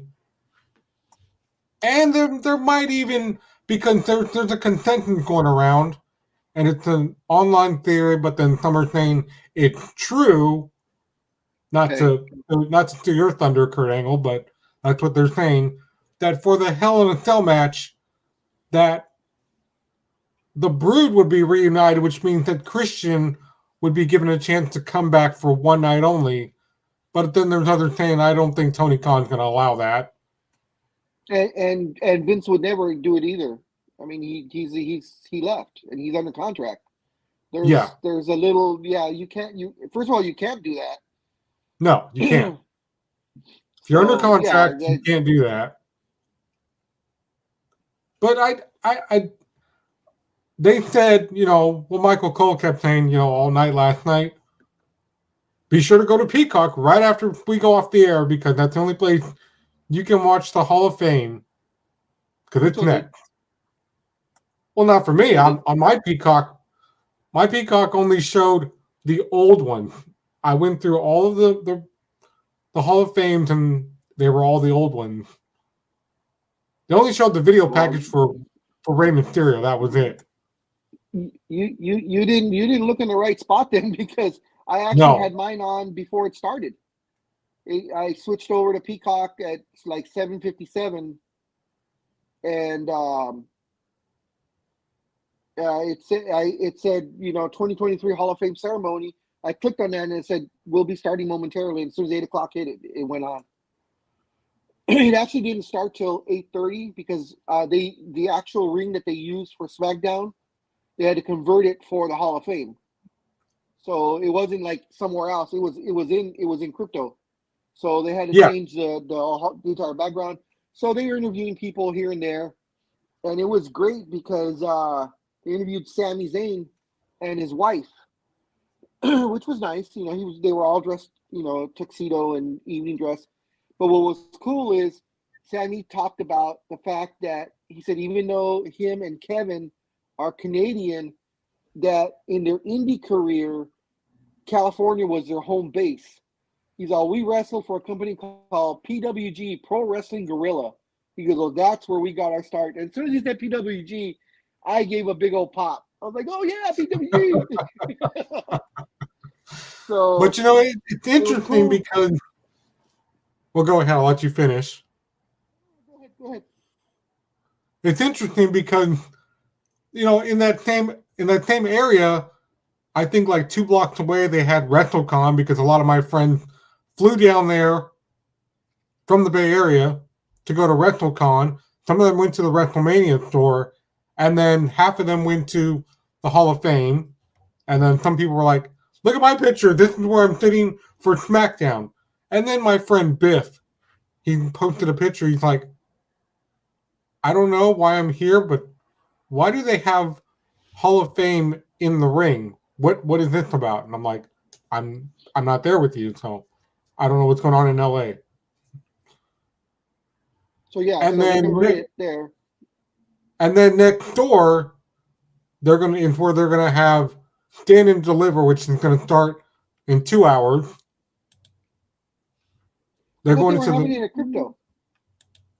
That's what I thought I too. thought it was, yeah, it's at Crypto. It starts in 2 hours at Crypto, and then whoever has tickets for WrestleMania, it's going to end early enough so that they can drive to Inglewood and go to SoFi. Yeah.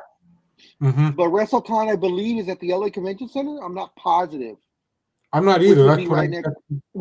It would be right next to the Crypto Center. Yeah, because my friend Melissa and her husband took a picture with Billy Gunn and Sami Zayn. Well, not Sami Zayn, Sami Callihan and others. There's a whole bunch of people there at WrestleCon. So yeah, because all the other independent federations are there. Yeah, they're around that area because they're all trying to get their, and I can't blame them. They're all trying to get a little bit of their WrestleMania stuff in. So a lot of I know there was a place on Thursday that was having matches. Yesterday there were matches. I think yesterday was Ring of Honor. Yeah, ROH. There and they were in USC, which is about 10 minutes away from Crypto. Yep. So that's where they had their stuff at. So, but they didn't hand out the actual,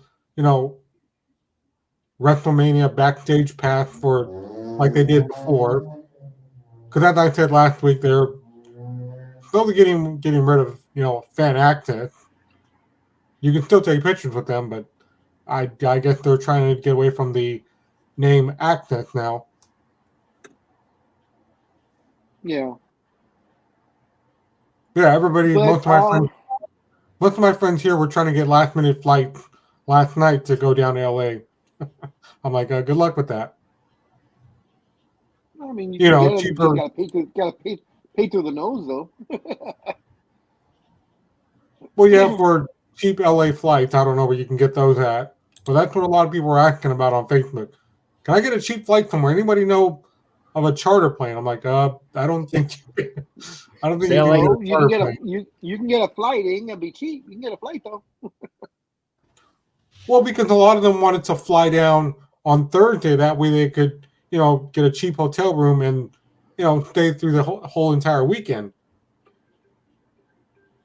Yeah, you have friends that don't travel very much because on something like this, you reserve your hotel room like 6 months ago. That's when you get a good price. You don't get a good price now. No. Now you pay 3, 4, 5 times as much as what you would have paid 6 months ago. Well, what we used to do, when I used to travel with them, was we would, stay at somebody's house, and that way nobody would have to spend money that way, or we would share a hotel room. True. But we wouldn't do it, we wouldn't go post it on social media on Friday, the day of the event or the day before. Can you help me get a flight down there? I'll pay you. I'm just like, well, good luck to all of you. So, Mighty, will you be watching? WrestleMania? Yes. I will be watching. I watched last year, so I'll be watching again this year, and I'll have we'll see how this 2-day event goes compared to last year when kind of sucked ass on Sunday.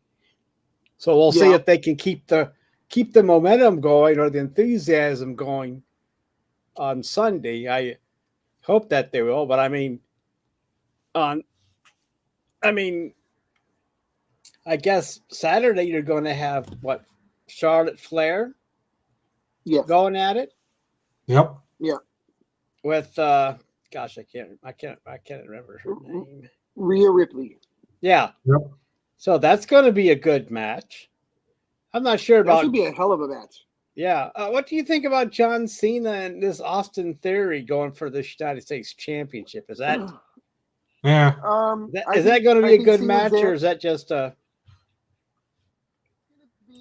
It's not going to be a long match. I think Cena's there just to put the guy over. Yeah. Cena's not going to come back full time. He's not coming back full time. No, they're doing thank it God. because. Well, I didn't think he was. I mean, he's been retired for how long now? About 5 years. But Theory, his shtick, it's getting kind of stale. It's the same old thing, and he keeps wrestling the same guys over and over again. So I think they brought Cena in for, of course, the buy rate, because Cena's back and all the kids love Cena. But the fact that Theory needs that little push, hopefully to get him over the top, or to get him, popular enough, so that he can do it on his own. But I don't see Cena winning at all, because then he'd have to defend it. Or if he does win, I was thinking he wins and then maybe loses it on night 2. Oh, I see. Just turn around and okay. Yeah, say there's some sort of interference, or they got the call wrong, or whatever, and Theory bitches and complains, like storyline wise, like he has before, and gets a rematch, and then like loses it back or wins it back the following night. So, who knows? Okay. Or they could pull one of those things where he does win, but then something happens, the ref isn't paying attention, and he loses again. Yes. Pull a Ronda Rousey on him. Who knows? There used to be a regular thing, and it was called the Dusty Finish after Dusty Rhodes when he was the booker. Because Dusty would wrestle in, say it was a house match, so he'd wrestle and he'd lose the title, and then someone would come out from the back that was like, supposedly management or whatever, and they're like, oh, there's a rule that you can't lose the title on a Thursday night or something, some bullshit thing. And they're like, so winner of the match is, but still champion Dusty Rhodes. Oh my, that is too awesome. Oh man, I love it. Oh wow, there's a rule that says you can't win at 11:15 on Thursday. Yeah. There was some crazy stuff. Yeah. And he would do it because it was a house match, non-televised. But of course, people would still find out about it. But Wow. Yeah. Wow, that is okay. Let's throw that out there. Old school, huh? Let's go old school on that. Old school. Wow. But I mean, it's packed. It's sold out. I just, for the hell of it, tickets. I went to Ticketmaster and looked for tickets. They ain't shit. There's tickets. Oh, this was a good one. There's tickets in right by ringside, row 2 or row B. So you're right there. Yeah. There were up to 6 tickets available. $10,333. How many did you get? Yeah, right. He's like, In my none. dreams, I wish I could. And I'm sorry, but those tickets were for both nights, for both days. So it's for tickets for Saturday and for Sunday. So essentially, you're paying $5,000 a ticket per day per seat. So Big If I Dog, would I have have to went ask, when I was younger, yeah, what? I have to ask you a question now since you brought that up. If you knew you were going to be there for 2 nights, would you leave anything personal like your jacket? Since well, I'm going to come back tomorrow. I'll just leave my jacket Oh here. hell no! I wouldn't be stupid. There's not security there. You'd leave, and people are still walking by. That's how. You've been to baseball games. Yeah, You don't leave your jacket sitting on your chair while you go to the concession stand. Same thing. right. There's not security that says, "Oh, don't touch anything." People don't care. They're going to be walking by. Oh, look, there's a jacket. Oh, there's a tote bag. Shit, they're going to pick that up in a second. Yeah, exactly. I only brought that up because there was a story up here where there's a family that was visiting and they've never been to California before, but they took their rental car to some restaurant to In-N-Out, and then they got Was that the one that got broken into twice? yeah, That you yeah. posted? Mm-hmm. I didn't read the article, but did they have stuff in the back seat? Yeah. Then they're stupid. That's their own fault. And then my other friend, Anybody? he said, well, that's why I tell people just take public transportation when you come to California because you never know. No. Don't drive your rental car around.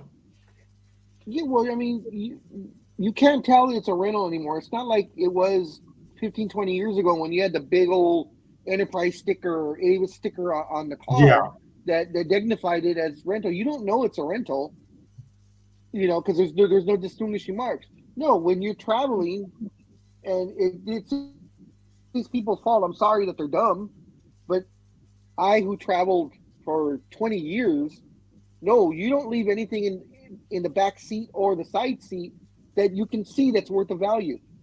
You throw that shit in the trunk. You don't leave suitcases. You don't leave your computer. There's so many people that get broken into. Oh, would they steal? Oh, well, I had my laptop on the seat. Who's an idiot that leaves a goddamn computer on the back seat where you can just look at it and say, "Ooh, it's a free computer." Stupidity. I'm sorry. Why did Almighty disappear? Oh, he back. Oh, his power went off. It flickered off for a second, so I have to wait for everything to reboot up, even the modem. So that's why I sent you a message, wow. Big Dog, so you know what happened. Yeah, I got it. Yeah, because pretty fast though. No internet connection. Like, oh shit. But anyway, I'm back. I don't know if that's good news or bad news, but I am back. Oh, so what did you guys leave off? What are you guys talking about? Since you and I'm just going to ask you the same thing. He talked about an article that he posted yesterday. When you're traveling, Almighty, do you leave your suitcase or your laptop or whatever in the back seat and then walk away, go shopping or whatever? Oh, you mean if I would stop somewhere, do I leave it out? Yeah. In other words, yeah, you're traveling say you come to LA and you have your rental. Come to LA. I'm not leaving my car alone. Smart man. There's the article that he's talking about. There was a couple that came from Arkansas or whatever, and they went to San Francisco, and they got their car broken into twice in one day. And I asked him because I didn't read the article. I didn't click on it. I just read the headline. But I asked him. I said, "Did they have stuff in the back?" And he said, "Yeah. Well, they had like the suitcase or whatever." And I'm like, "What's their own damn fault? You don't leave that shit where people can see it. You put it in the trunk, or if you have a hatchback, you pull that screen up so you can't see what's there." Or you so cover I said it was up their with own some kind fault. of junk. It's stupid. Yeah. But yeah, especially when it depends on where you're. I mean, for me, a laptop, it's always in my backpack, and I take my backpack with me wherever I go. Yeah. Yeah. So I don't leave it anywhere. I would never leave my laptop sitting out where someone could see it. Because you know what'll happen. That's why. Yeah. But I always take it with me. I have a backpack with all my supplies and stuff, so I always take it with me. I I really don't travel with a suitcase. I mean, the only time I took was when I flew to Arizona. I took one of Okay. those, whatever you want to call it. I can't remember what they're called now, but a carrier. Oh, carry on. Yeah, carry on. It wasn't a carry on. It was a luggage thing. Yeah. Luggage. One piece of luggage I took to Arizona. But usually, you're right. If you do pack stuff, you put it out of sight Yep. See? because I mean, like when we would travel, we would we had kids, so we just throw all their toys and crap on top of it, or then we don't want that, but underneath is all our stuff. Yeah. But we usually kept it locked, and we usually kept it in our line of sight. Yeah, when we travel. Yeah, I mean, there's places in Britain where you park the car up, you come back, and there ain't no car. No, They don't steal what's inside the car. They steal the whole damn thing, Yeah. That's why I said I wouldn't leave my car alone in Los Angeles. It's like there's nothing, come back and where's the damn, LA's not that bad. Okay. I mean, the standing joke is the standing joke over here is you go to Liverpool, leave your car, and you come back, it's up on bricks, and all you've got's the body shell. You ain't got nothing else, just the body shell. Yeah. Well, Sir Paul should give them some more money, so it wouldn't happen. You can spend all the money in the world, they're still nick stuff because they like doing it. It's still Liverpool, right? Yeah, it's fun for them. Well, okay. I'm just saying that's where Paul came from. It's his responsibility. And they managed to stop the guy, and they were trying to hold him for the police, but then they forgot about the other guy who was like, "I got a gun. So let my friend go, and we're gonna get out of here." And they're like, "Crap, we forgot about the other guy." And I'm like, "Well, did he have a gun?" All they could do was tell the police what they looked like and stuff. Well, sad story, but lesson learned. I hope. Yeah. Yeah. It was back to the Hall of Fame ceremony. It was good. It was a little bit long. Excuse me, long. Excuse me. I'm sorry. The first person that they inducted they brought out was Stacy Keibler. Still looks beautiful. She's 43, 44. Still has the best legs in the business even now. I bet. I don't know if you guys remember or know of Stacy Keibler, but when she came in, she was known because she was so tall. She's 5'11", and she had 42-inch legs. That was always the thing that they pushed on it, and of course she was just gorgeous. She was a swimsuit model, but oh yeah. Yeah. Wow. So yeah, she. I don't know if you guys remember, or I don't know if you kept up with the entertainment side of Hollywood, but she was dating George Clooney for about 3-4 years. Yeah. Oh yeah. Okay. Well, that's a good deal. So, yeah. So that's how she got well known. But she gave a really good speech. And then next person they talked about was oh shoot, I can't remember his name. There was the referee that passed away, something White. Tim White. His name. Tim White, yes. He got inducted. His family came in to accept it. And then it was shoot, I can't think of who the person was. One of the other wrestlers that I think has passed. Can't remember who. Anyways, and then they brought in my favorite guy, the guy who actually named me the Mexican Dusty Rhodes. So I'm very proud of that. They brought in the Great Muda, and they did a real good video package of him. He came out with a crazy-looking mask that he wore, and his speech was very short because he said that he doesn't speak English very well, but that he was honored for this, and he was very surprised and very humbled by it, and he just thanked everybody. This was like a 3-minute speech. Yeah. And then, of course, the last inductee was Ray, and Conan gave the introduction. Conan gave probably the best speech in all the WWE Hall of Fames, and it was just an awesome speech. And Ray came out in this I mean, there's no way other to explain it. He came out in this gorgeous looking mask. It was all gold, sparkly. He said it was specially made just for the Hall of Fame. Really? And yeah, it looked incredible. I thought Muda's mask was great, but when he came out with that one, I was like, holy shit. And it probably cost at least $3,000, $4,000, $5,000 for that mask that he was wearing. Wow. Because it looked awesome. But he gave a great speech, talked about it. I love the fact that they worked the storyline into it, because as he's coming out, everybody's giving him a standing ovation except for his son and the faction. So Dominic, Rhea, and yeah, there it is. Look at that mask. Wow, look at that. Gorgeous. If you can get if there's a way to get a close up of that, oh man, you can see all the like rhinestones or whatever that's on there. Let's see if but I can. It's a gorgeous looking mask. YouTube's not gonna let me make that any bigger. Yeah. No, you can. Sorry you can about make that. No, you can make it bigger. You just have to click on the button next to, not the last button next to that one. That's how you enlarge it. The next button next to that one. What button, man? Well, on the bottom, you see all those buttons there? It tells you what it is. Screen. It just gives you a bigger screen. It doesn't. Well, it does on mine, but I don't have a second monitor.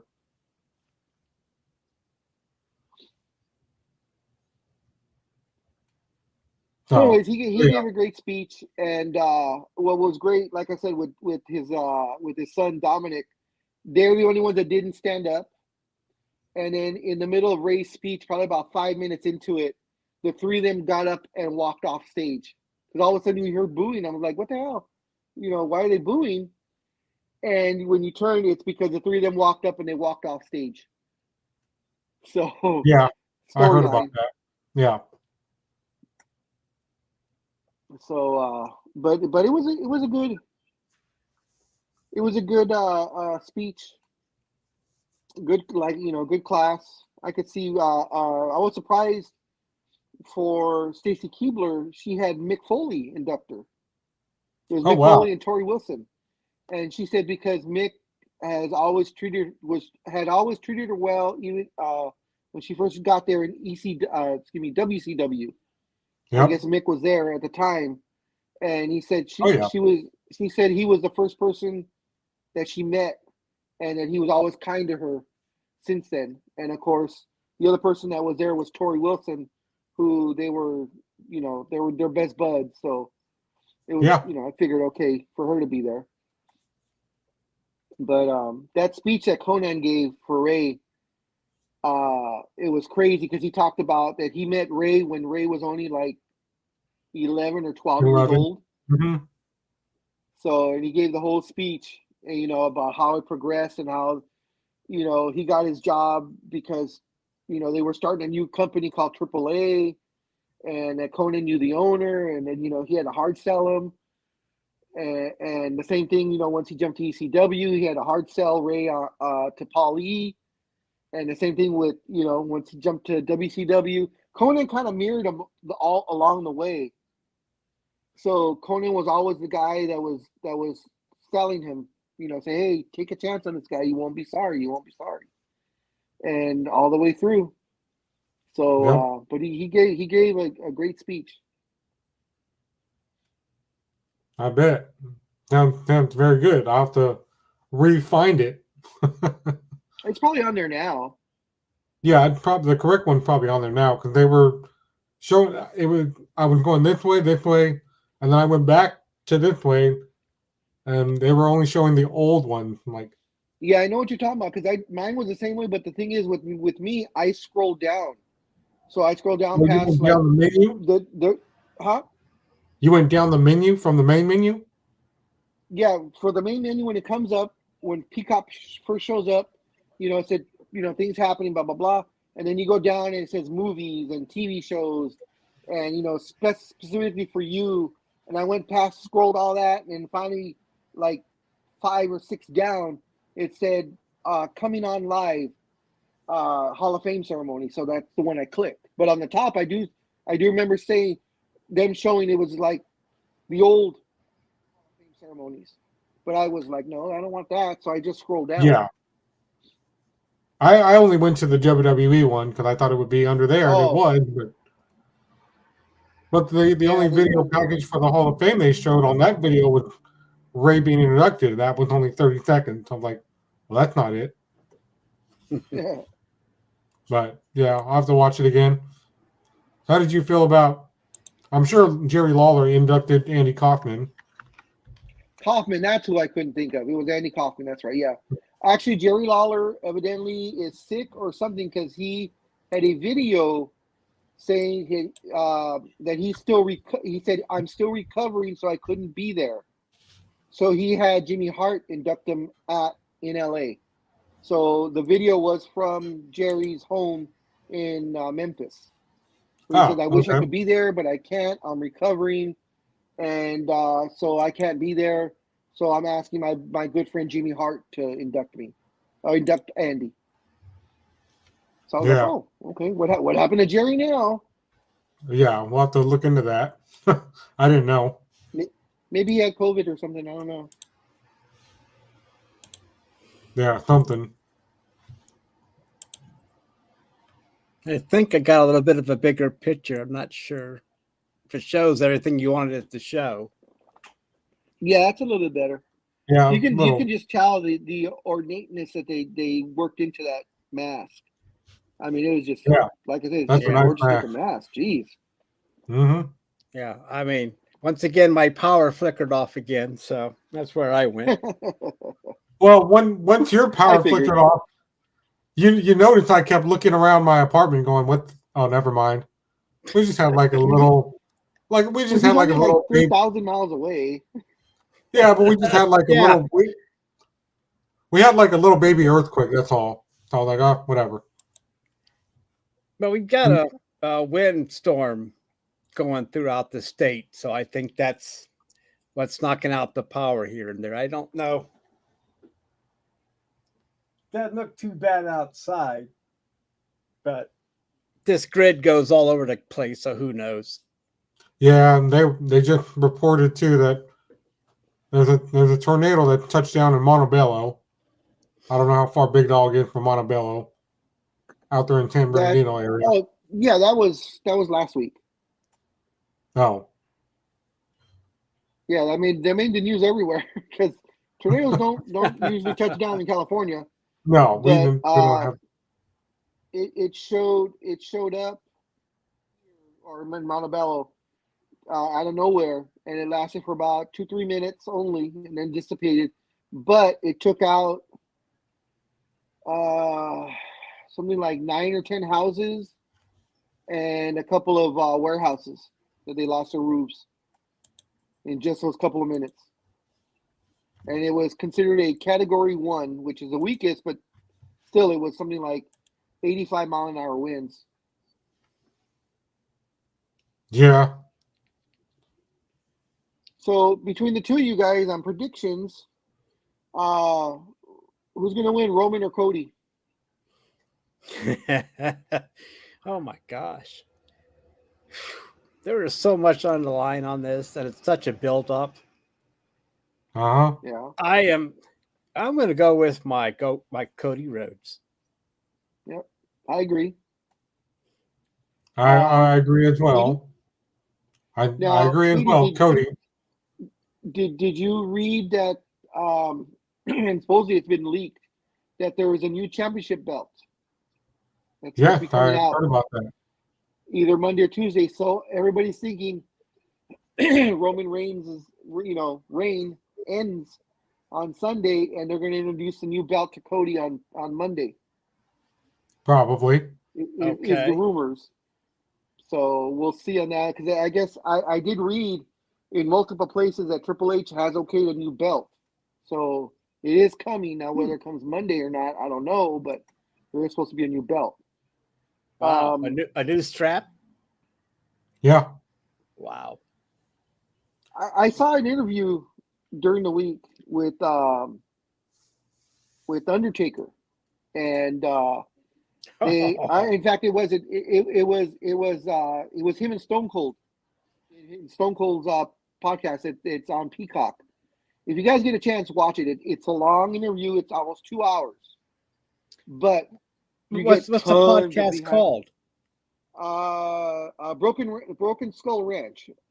Yeah. Steve Austin's Broken Skull Ranch. And it's like it's season 1, episode like 14 or 15 or something like that. You can scroll down the episodes.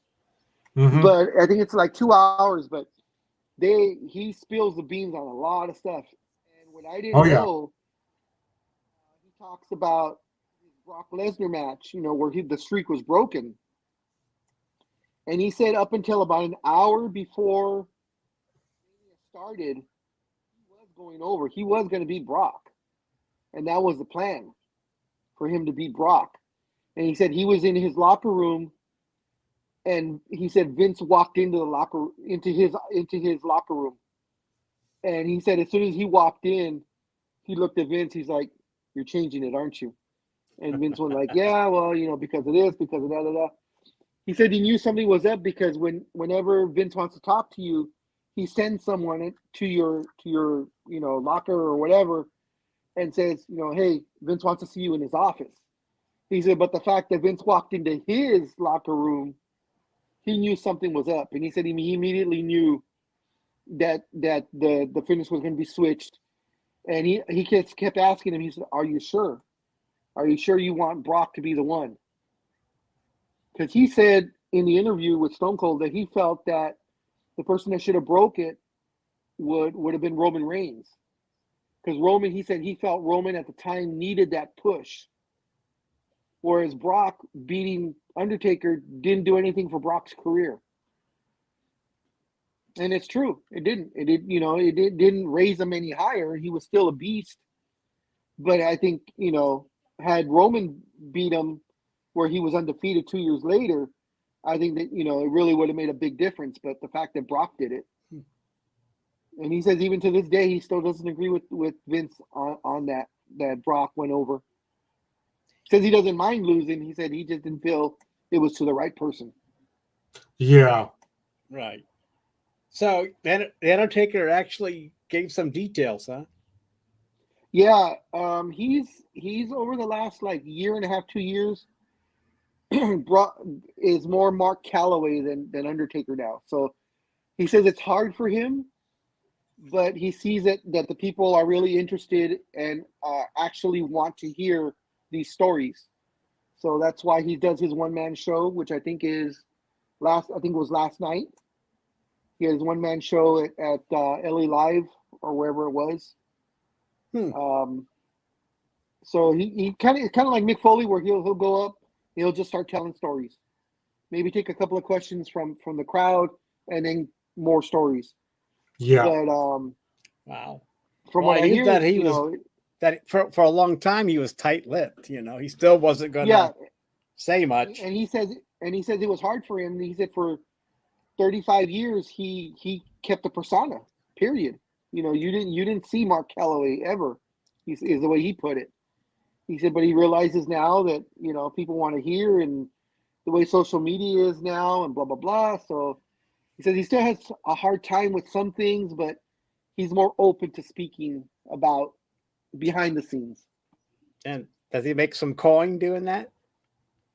Oh, of course. Yeah. What do you I think? just wondered.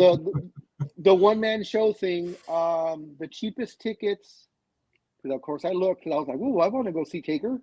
And I said, okay, never mind. Oh, man, the that tickets, bad, huh? The tickets that were in the upper balcony, I believe, were $180. In the back of the balcony, the nosebleeds, so to speak.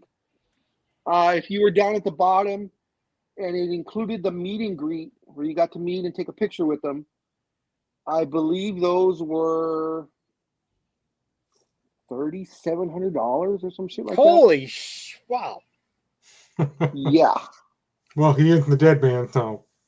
Yeah, but 37. Wow, that's nice, but out of my range. Yeah. Same here. And even when he was signing, because we've talked about Frankensons. The Collectibles warehouse is down here that Roger and I have mentioned. They do signings there. So in fact, I think next weekend is the Raiders yearly thing. So Bo Jackson's going to be there, Marcus Allen, a bunch of other. I wish Howie Long would have been there, but oh well. But a bunch of others are going to be there. The yearly things. Anyways, Undertaker was there, and the line, from what I hear, was a couple of thousand deep. He was only there for 3 hours. And where they're at, it's an old Costco warehouse. So you know how big that is. Yeah. The line literally wrapped around the Costco. I think they said twice. Oh my gosh! Well, I bet they did. He was charging $200 for a signature and $200 for a picture, and no combo pack. For 150 or whatever. No, it was 200 for each. So $400 if you want a pick and an autograph per item. By the way, not just so you know. So you got 3 items at 600,000 people that want to spend. Going to drop. I mean, want to drop at least 2 bills. Wow. Yep. Mm-hmm. I saw. So how many? How many he turned away then? I don't know. A lot. I think they gave out tickets. Because I mean, there's no way he got through that many people in 3 hours. If I remember correctly, they gave out like tickets to the first 1,000 or 2,000 people or whatever they figured it would take for him to sign. And once you got that last ticket, everybody behind them, they said, "Sorry, there's not enough time." Yeah. So there was a lot of mad people. I bet. Well, that's what typically happens. That's what happened when I did a meet and greet with Pentagon when he came down here a few months ago, and they moved the line. Our team was like, "Go, you're next. Go, take a picture. You're next. Go." Yeah. And they just kept moving along, and they got through everybody. Well, that's good. They did it quick. Yeah. Hey guys, I'm going to have to go. I'm sorry. Okay. Say hi to your mom. I hope she's doing well, and have a safe week. And of course, high five the king. I'll try so. You look after yourself. Stay safe, guys. Okay. You too. You too. Bye. Good to see you, anime girl. Bye. Oh, you too. Bye. All right. Oh, she was still there. Okay. Well, so is there any other? Were you done with that? Go ahead, Big Dog. I thought you were. Yeah, no. I was going to go on and say one of the other predictions I wanted from you guys was the other big match for night one, which was Sammy and KO versus the Usos. I'm going Sammy KO. Yeah, me too. This story I'll just follow on for like I know who the Usos are, but I think I know who they are. But I just agree with you guys. Just be on the safe side. Well, the Usos are they're a tag team. They're actual brothers. In fact, they're twins. I don't know, Almighty, if you remember Rikishi. No. Big old guy, blonde hair. Okay. Samoan. Yeah. He would do the Steve face where. Okay, that is their. Those are his kids. Oh, I see. Mm-hmm. And same thing with Solo. Solo Sikoa is his third son, and he's the younger brother to the twins. Oh, okay. Big butt. Okay. So this storyline has been going for 9 months. This is one of the few times that they're actually doing classic storytelling, where they're actually going, like a year-long story. And Sami Zayn and Kevin Owens, like I said, they're indie guys. They're great indie guys. I've met Kevin a few times. I never got a chance to meet Sami Zayn because one of the first times I went to PWG, it was Sami Zayn's last match before he went to WWE. And that's when he was wearing his mask and he was called El Generico. Yep. And his story, or excuse me, the story of El Generico was he's leaving wrestling to go take care of orphans in Mexico. Yep, I remember that. That was his story. So he left, and it's funny because in interviews a little bit after that, Kevin Owens talked about, his buddy Generico, is taking care of orphans in Mexico. But there's this guy in NXT that bears a striking resemblance to a person I know. Of course, he was talking about Sami Zayn. Yeah. Oh, to the guy that's taking care of orphans, Yeah. you mean? Yeah. Yeah. Okay, that works.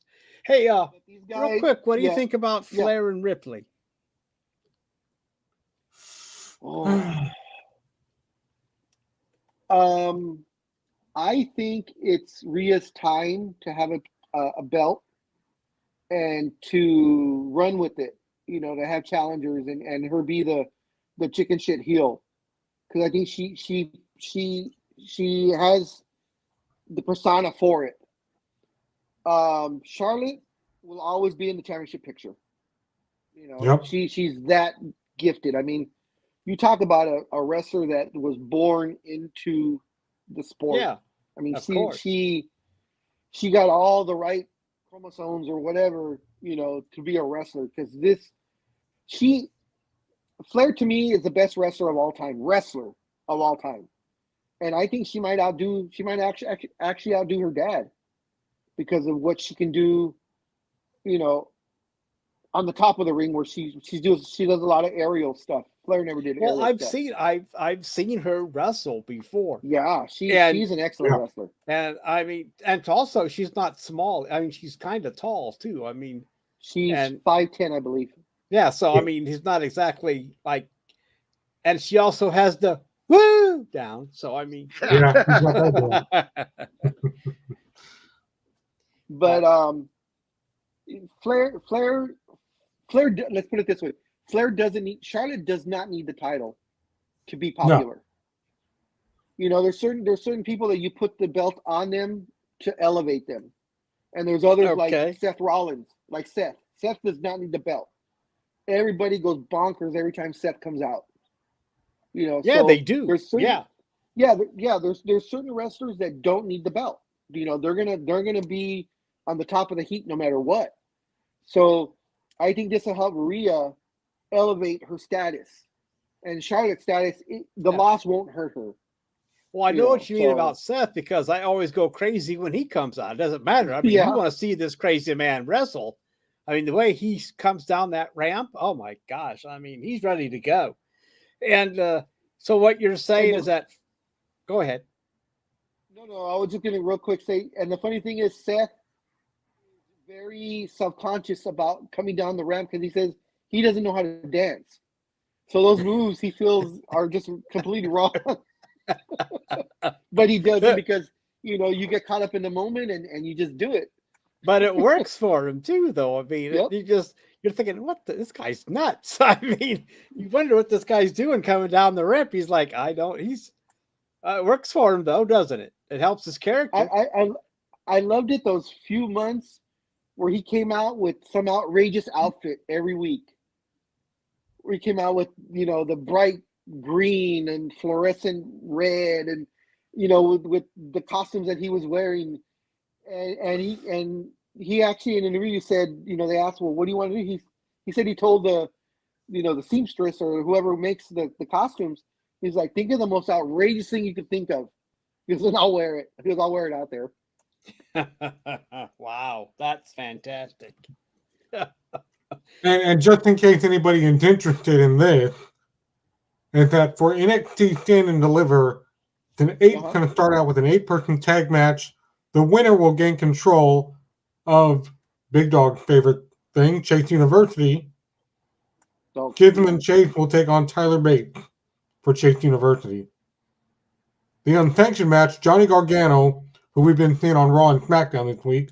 I want to see that match. That's the match I want. Yeah, that's me too. One hell of a match because Johnny Gargano, he is Mr. Wrestling, and those matches that he had against Ciampa, oh my God! Almighty, if you ever can go back, go to NXT and look up anything Ciampa versus Gargano, and those matches are, you're gonna be like, the whole time you're gonna be saying, holy shit, Oh holy my! fuck. All right, I'll do that. Yep. Is that on the Peacock? Yeah. Well, then I Look at the NXT, yeah. okay. Well, then I will do a search. I don't know if I have time today before WrestleMania, but I'll have it in the back of my mind, which I'll probably forget. Or what you could, yeah, or what you could do too is just like Google Ciampa versus Gargano, and when the matches come up, it'll say like Stand and Deliver 03 or Stand and Deliver 17. This way you can look at that, just look for that when you go to Peacock. It'll be quicker. Okay. Yep. That sounds The women's tag team titles are on the line. Kiana James and Fallon Henry, they are the champions, will take on Albano Freighter and Isla Dawn. They had a crash on NXT on Tuesday. The North American Championship is in a fatal five-way. Wesley, That'll be good. Megan Lee, JD McDonough, and Akam, and one more person who came out as a surprise entrant just before they ended the show. I'm also in the match. One of those. The NXT women's match will be in a ladder match. Roxanne Perez, Zoe Stark, Johnny Dauphin, Tiffany Staten, Lyra Valaker, and Indy Hartwell. Also, Big Dog's favorite wrestler. And it was exactly what I said. Remember when we talked about this last week? That Roxanne Perez was going to come back and say, "Oh, I'm cleared now. Put me in the match." Yeah, that's exactly what happened. Exactly. Ronda is not relevant. No, she is happy being a tag team participant now. She says she needs to save her body so that she can last longer in wrestling. Yeah. I call BS on that. I think she's just wrestling just so she can get her paycheck, and if she knows that if she's in a tag match, she doesn't have to pull the whole entire load. Because honestly, guys, she's not a great wrestler. She's not a great professional wrestler, excuse me. She's a great fighter. Right. She's great at MMA. But as far as being actually like a ring technician, she's not. No. I haven't seen her in a while either. I don't know. She's going to be in a tag team four-way, so it'll be 8 women, 4 tag teams. She's one of the tag teams, and she's with Shayna Baszler. the Queen of Hearts.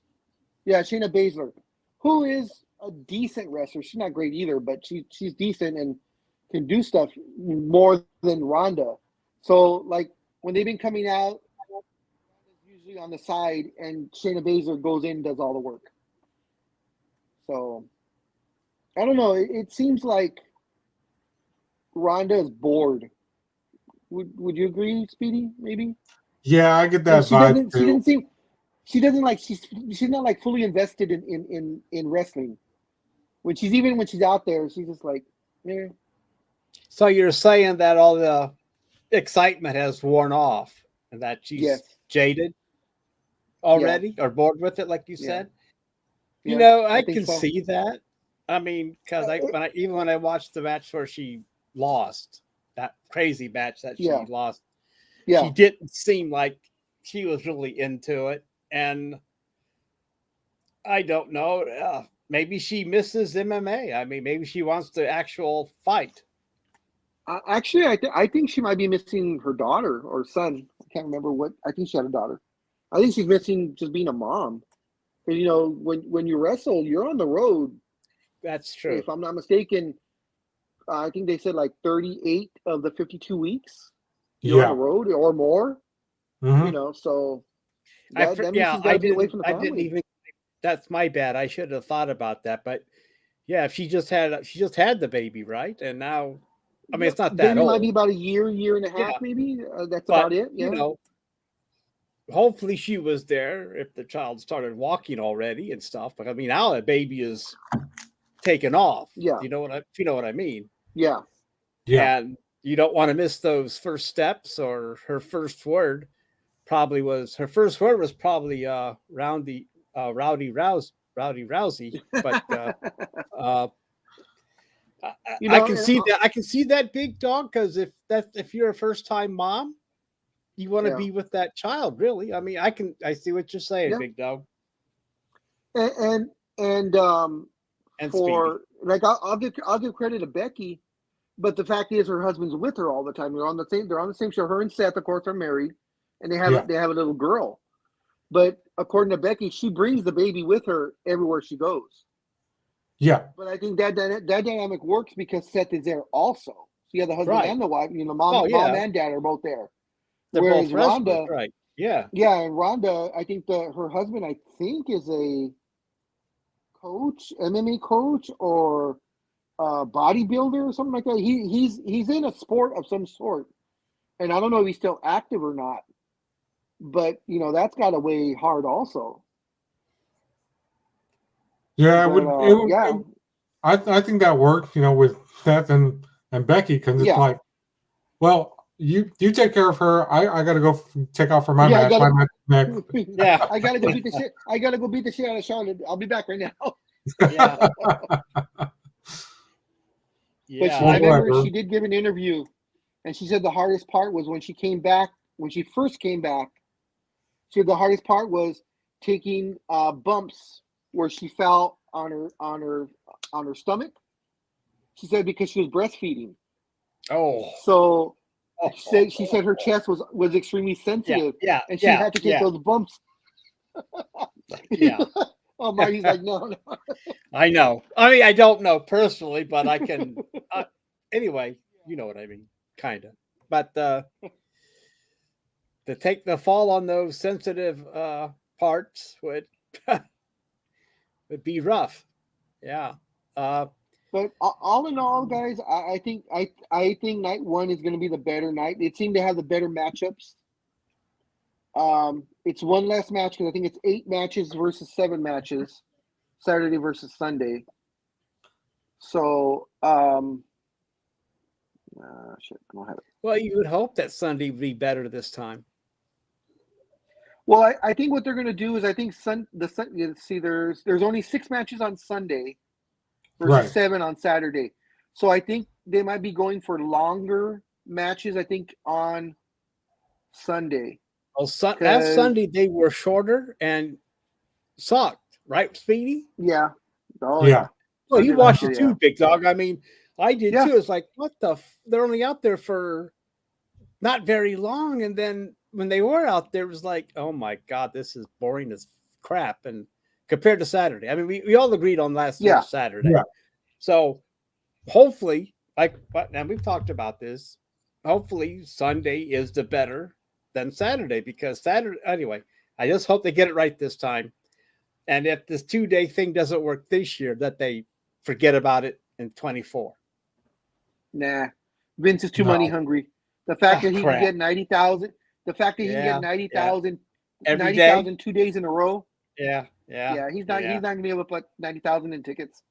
Yeah, but as far as it's like as far as night 2, Gunther, Sheamus, McIntyre, I say goes 15-20 minutes. Edge versus now Edge versus the Demon, or Edge versus Balor, that I see closer to a half hour because they both can go that long. Wow. Okay. The women's 4-way match, 10 minutes. That's the way I figure. Bianca versus Asuka, 17 to 20 minutes. Who wins that one, Big Dog? Oh, that's going to be a heck of a match, no matter how long it lasts. I think they're still going to. I think Bianca will still retain. I think they still want to get more out of her, and the fact that she's in LA, in Inglewood, which is a predominantly black area, they might want to still try and get. Well, I mean, the demographics there, so they're going to. Yeah, I know, but I can see that too. I mean, but Osaka doesn't suck either. So I mean, it's good. I mean, she's a feisty one. Hell yeah, she is. Holy crap! I've never seen anybody like that move like she does, man. I mean, yeah. She's an excellent wrestler. That was one of the It best. doesn't pickups matter how that small she WWE is, she made. gets that shit done. Yep. The Lesnar versus Omos match, 3 minutes, maybe 5. It's Yeah. gonna be like that. Roman versus Cody, that's gonna go 30 plus, Yeah, definitely. and back and forth. Hopefully, That better be a great match. I mean, that's what everybody's waiting for. Cody can put on a real. Cody is capable of putting on that type of match. He has is. I mean, before. I've seen him wrestle, so I know he can pull it off, right, Speedy? Yeah. The thing is going to be is if Roman can last that long, because I don't know if he has a gas tank that'll go 30 minutes. Oh, he may not He's have a the big. stamina. He's a big guy. He does, tries to do explosive moves. So I don't know if he's gonna be able to last that long. I hope he does because I want a long match. Well, it depends how long and- how long they rest on the tarp until That's they get true. up again. I mean, if they Yeah. take that 5-minute break, like, oh man, we can't get up for some reason. You know, they're like chained down to the mat. So who knows? And I know there's going to be interference because that's just the way it's Yeah. going to be. But Uh-huh. I would wish that it was just a true one-on-one. If Roman loses, I want him to lose clean. I don't want him, he's won so Right. many matches because of interference. You don't It'd be want great any for Cody to have, shenanigans. yeah. Yeah, I can see that. I wouldn't either. I mean, this is the match of it's WrestleMania, so it's supposed to be the match of the year, right? I mean, this is for all Yeah. the marbles. Yeah. You know what they should do? And right after Roman's music hit and he's already in the ring, have Adam come out and go, Roman, you stay right there. Usos and anybody else, if anybody interferes in this match, Roman, you will be immediately disqualified and stripped of the title. Kind of like what Vince did years ago remember when he told Steve Austin, if you don't humble yourself this Sunday, I guarantee you I will fire your ass on the spot. And people didn't think he was going to do it, and neither did Steve Austin. And he's like, you actually came out on pay-per-view, and I didn't think you had the balls to fire me on the spot. But I guess I was proved wrong. Maybe something like that will happen. And then the other rumor is people are saying that Vicky should come in and get involved with Ray and Dominic. I'm like, God, please no. Jay, the pregame She can't. starts at 7, and then the matches start at 8. Correct? Is that correct? That's still the format. Yeah. That is Eastern time, yes. So 3 Yeah, o'clock Eastern time. Pacific. Yeah, Eastern time. I guess Western time. Yeah. Western Oh, time. geez. Pacific. Yeah, 3 Western o'clock time, Pacific. partner. Yeah. 3 o'clock Pacific for the pre-show, and 5 o'clock is kickoff for WrestleMania both days. And Vicky, of course, can't show up because she works for AEW. Thank God. Oh, thank God she can't show up. Not thank God that she works for AEW because they need to kick her out of there too. She's annoying. No problem. Excuse me. And if you missed the live version, you can also watch it because they will you'll be able to watch it later on if you missed it the first time. Oh, of course, yeah. Yeah. So the funny thing with the excuse me, I don't know if I think you've heard the story before. About 10, 15 years ago, I had a buddy of mine when I was still with Rite Aid, and he knew a guy that worked for WWE. The guy's name was Bret Hart. Not that Bret Hart. But the guy was in production. The guy's name was Bret Hart. So he got a hold of my buddy and said, hey, do you have some friends? Because Raw's coming to LA and we need seat fillers. And all you guys do, we'll give you a special wristband. And whenever the seat is empty, you guys sit there till that person comes back. Because we can't have empty seats when the camera's on. So he called me and I went a few times. I went probably, maybe a dozen different times to Anaheim and LA for Raw and SmackDown and even for pay-per-views. And we just got in for free. We stand outside, the guy comes out, gives us a wristband, and then you walk in and he tells you where to sit. Sit here, sit there. Of course, people get pissed off. Hey, you're in my seat. We were supposed to immediately show our wristband and say, hey, we're seat fillers. Don't worry about it. So that's exactly what we would do with some idiots, that had too much beer already. You're in my seat, goddamn it. Dude, I'm a seat filler. We can't have the cameras empty, so Here's your seat back. I'll just, no problem. And they were like, oh, okay. Anyways, we were there one time. Vicky comes out and she's, does her excuse me. And the entire, at the time it was Staples Center, the entire Staples Center booed her. I swear to God, people, I swear, we booed for 15 straight minutes. We would not let her talk. We would not let her talk. Oh man! Are you kidding? Every time she'd open her mouth, the entire place would start booing. So I went home because, of course, it's taped early. So I went home for the 8 o'clock version, and they cut, of course, because they couldn't have us boo for 15 minutes on television. Right. Yeah. So they only did like a minute, and then they cut to her spot, and I was like, "Hey, wait a minute! We booed way more than that." So we actually stopped production of the show for about 15 minutes, just because the crowd was just hot that day. Everybody was into it, and when she came out, everybody just booed the crap out of her. Well, it's all about cut, copy, paste, and edit. Pretty much. Wow. Okay. What did you think about? Oh, go ahead. What did you think about the AEW cutoff show after Dynamite? I thought it was, it was good. It was good. It gave some insight, what Adam Cole was going through, and Britt Baker goes through, the way she got that shot in the back. They actually showed it. Yeah, they showed that. She's like, "Ow!" Yep. And a lot of people didn't think that A lot of people didn't think she was a real life dentist, and they showed her working. I don't know why they kept. I mean, they've established the fact that she's a real dentist, but I guess people still don't know. It's a storyline. No, I remember she's worked her ass off. She, like she said, she went to medical school for 6-8 years. Yeah, 8 years. That's a pretty good backup, don't you think, Almighty?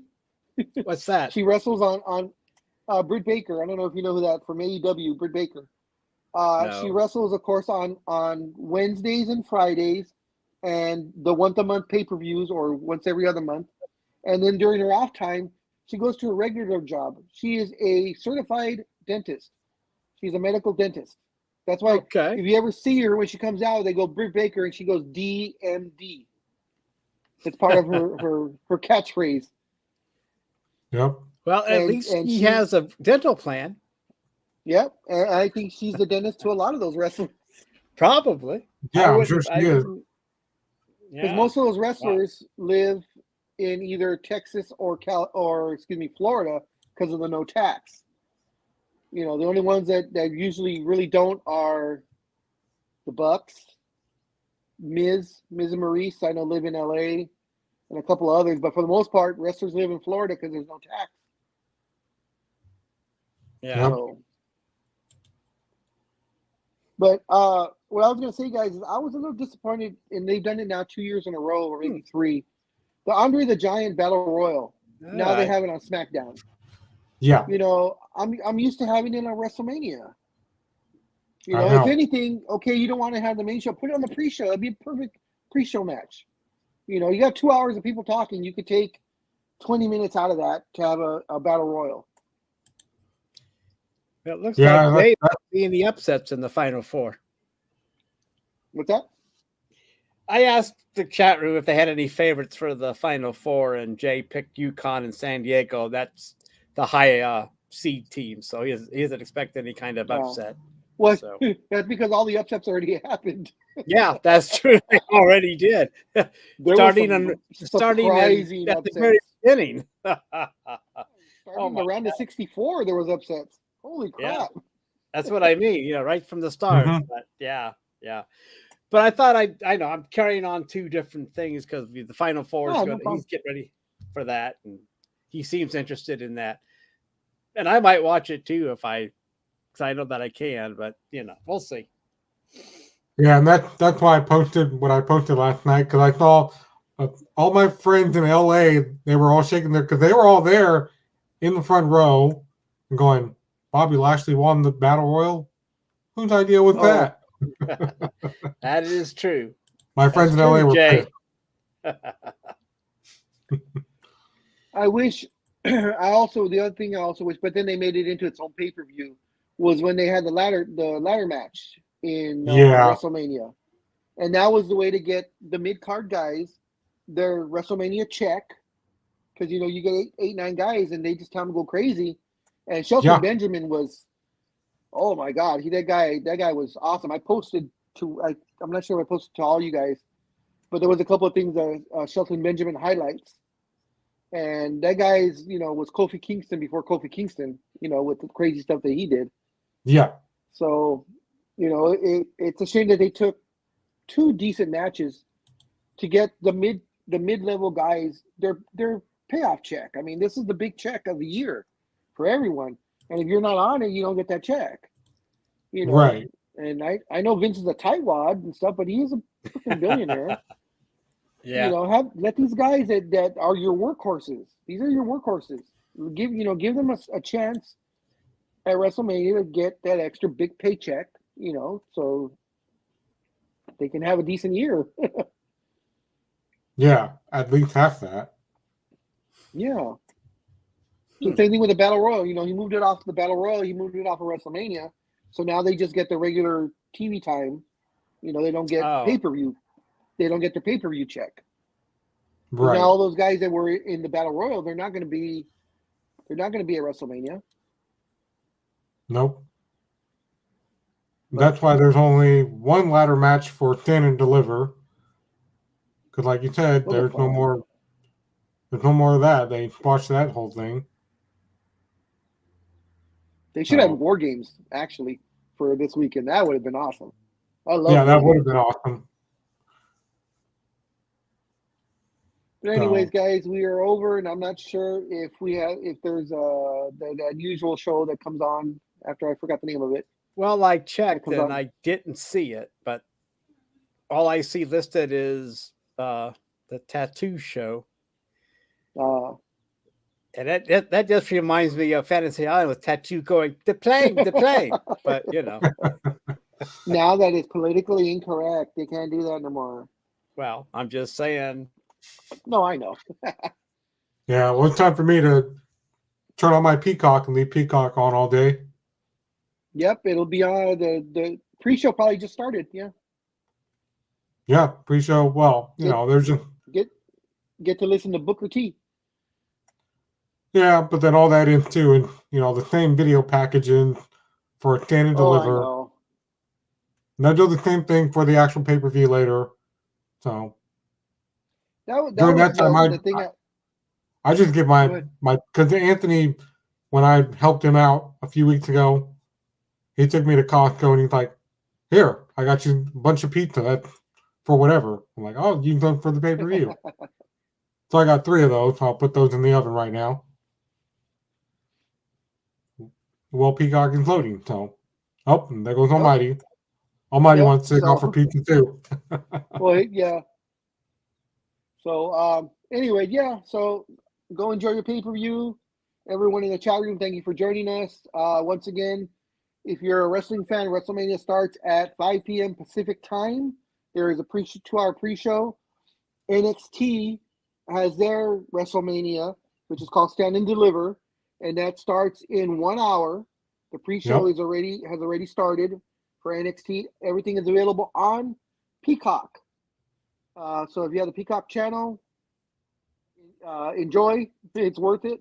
These are the days that it's worth paying the $9.99 or $7.99 or $12.99, whatever you pay, because as we all know, WrestleMania or any pay-per-view is about $55 to $60. So you get, over this weekend, you get 3 pay-per-views for the price of $9.99. So, can't beat that price, guys. Anyways, have a safe weekend. Speedy, take us out. Everyone, enjoy the pay-per-view if you're going to watch it. Enjoy everything else. Baseball if you're going to watch that too. And we'll see you next week. Take care. See ya. Peace.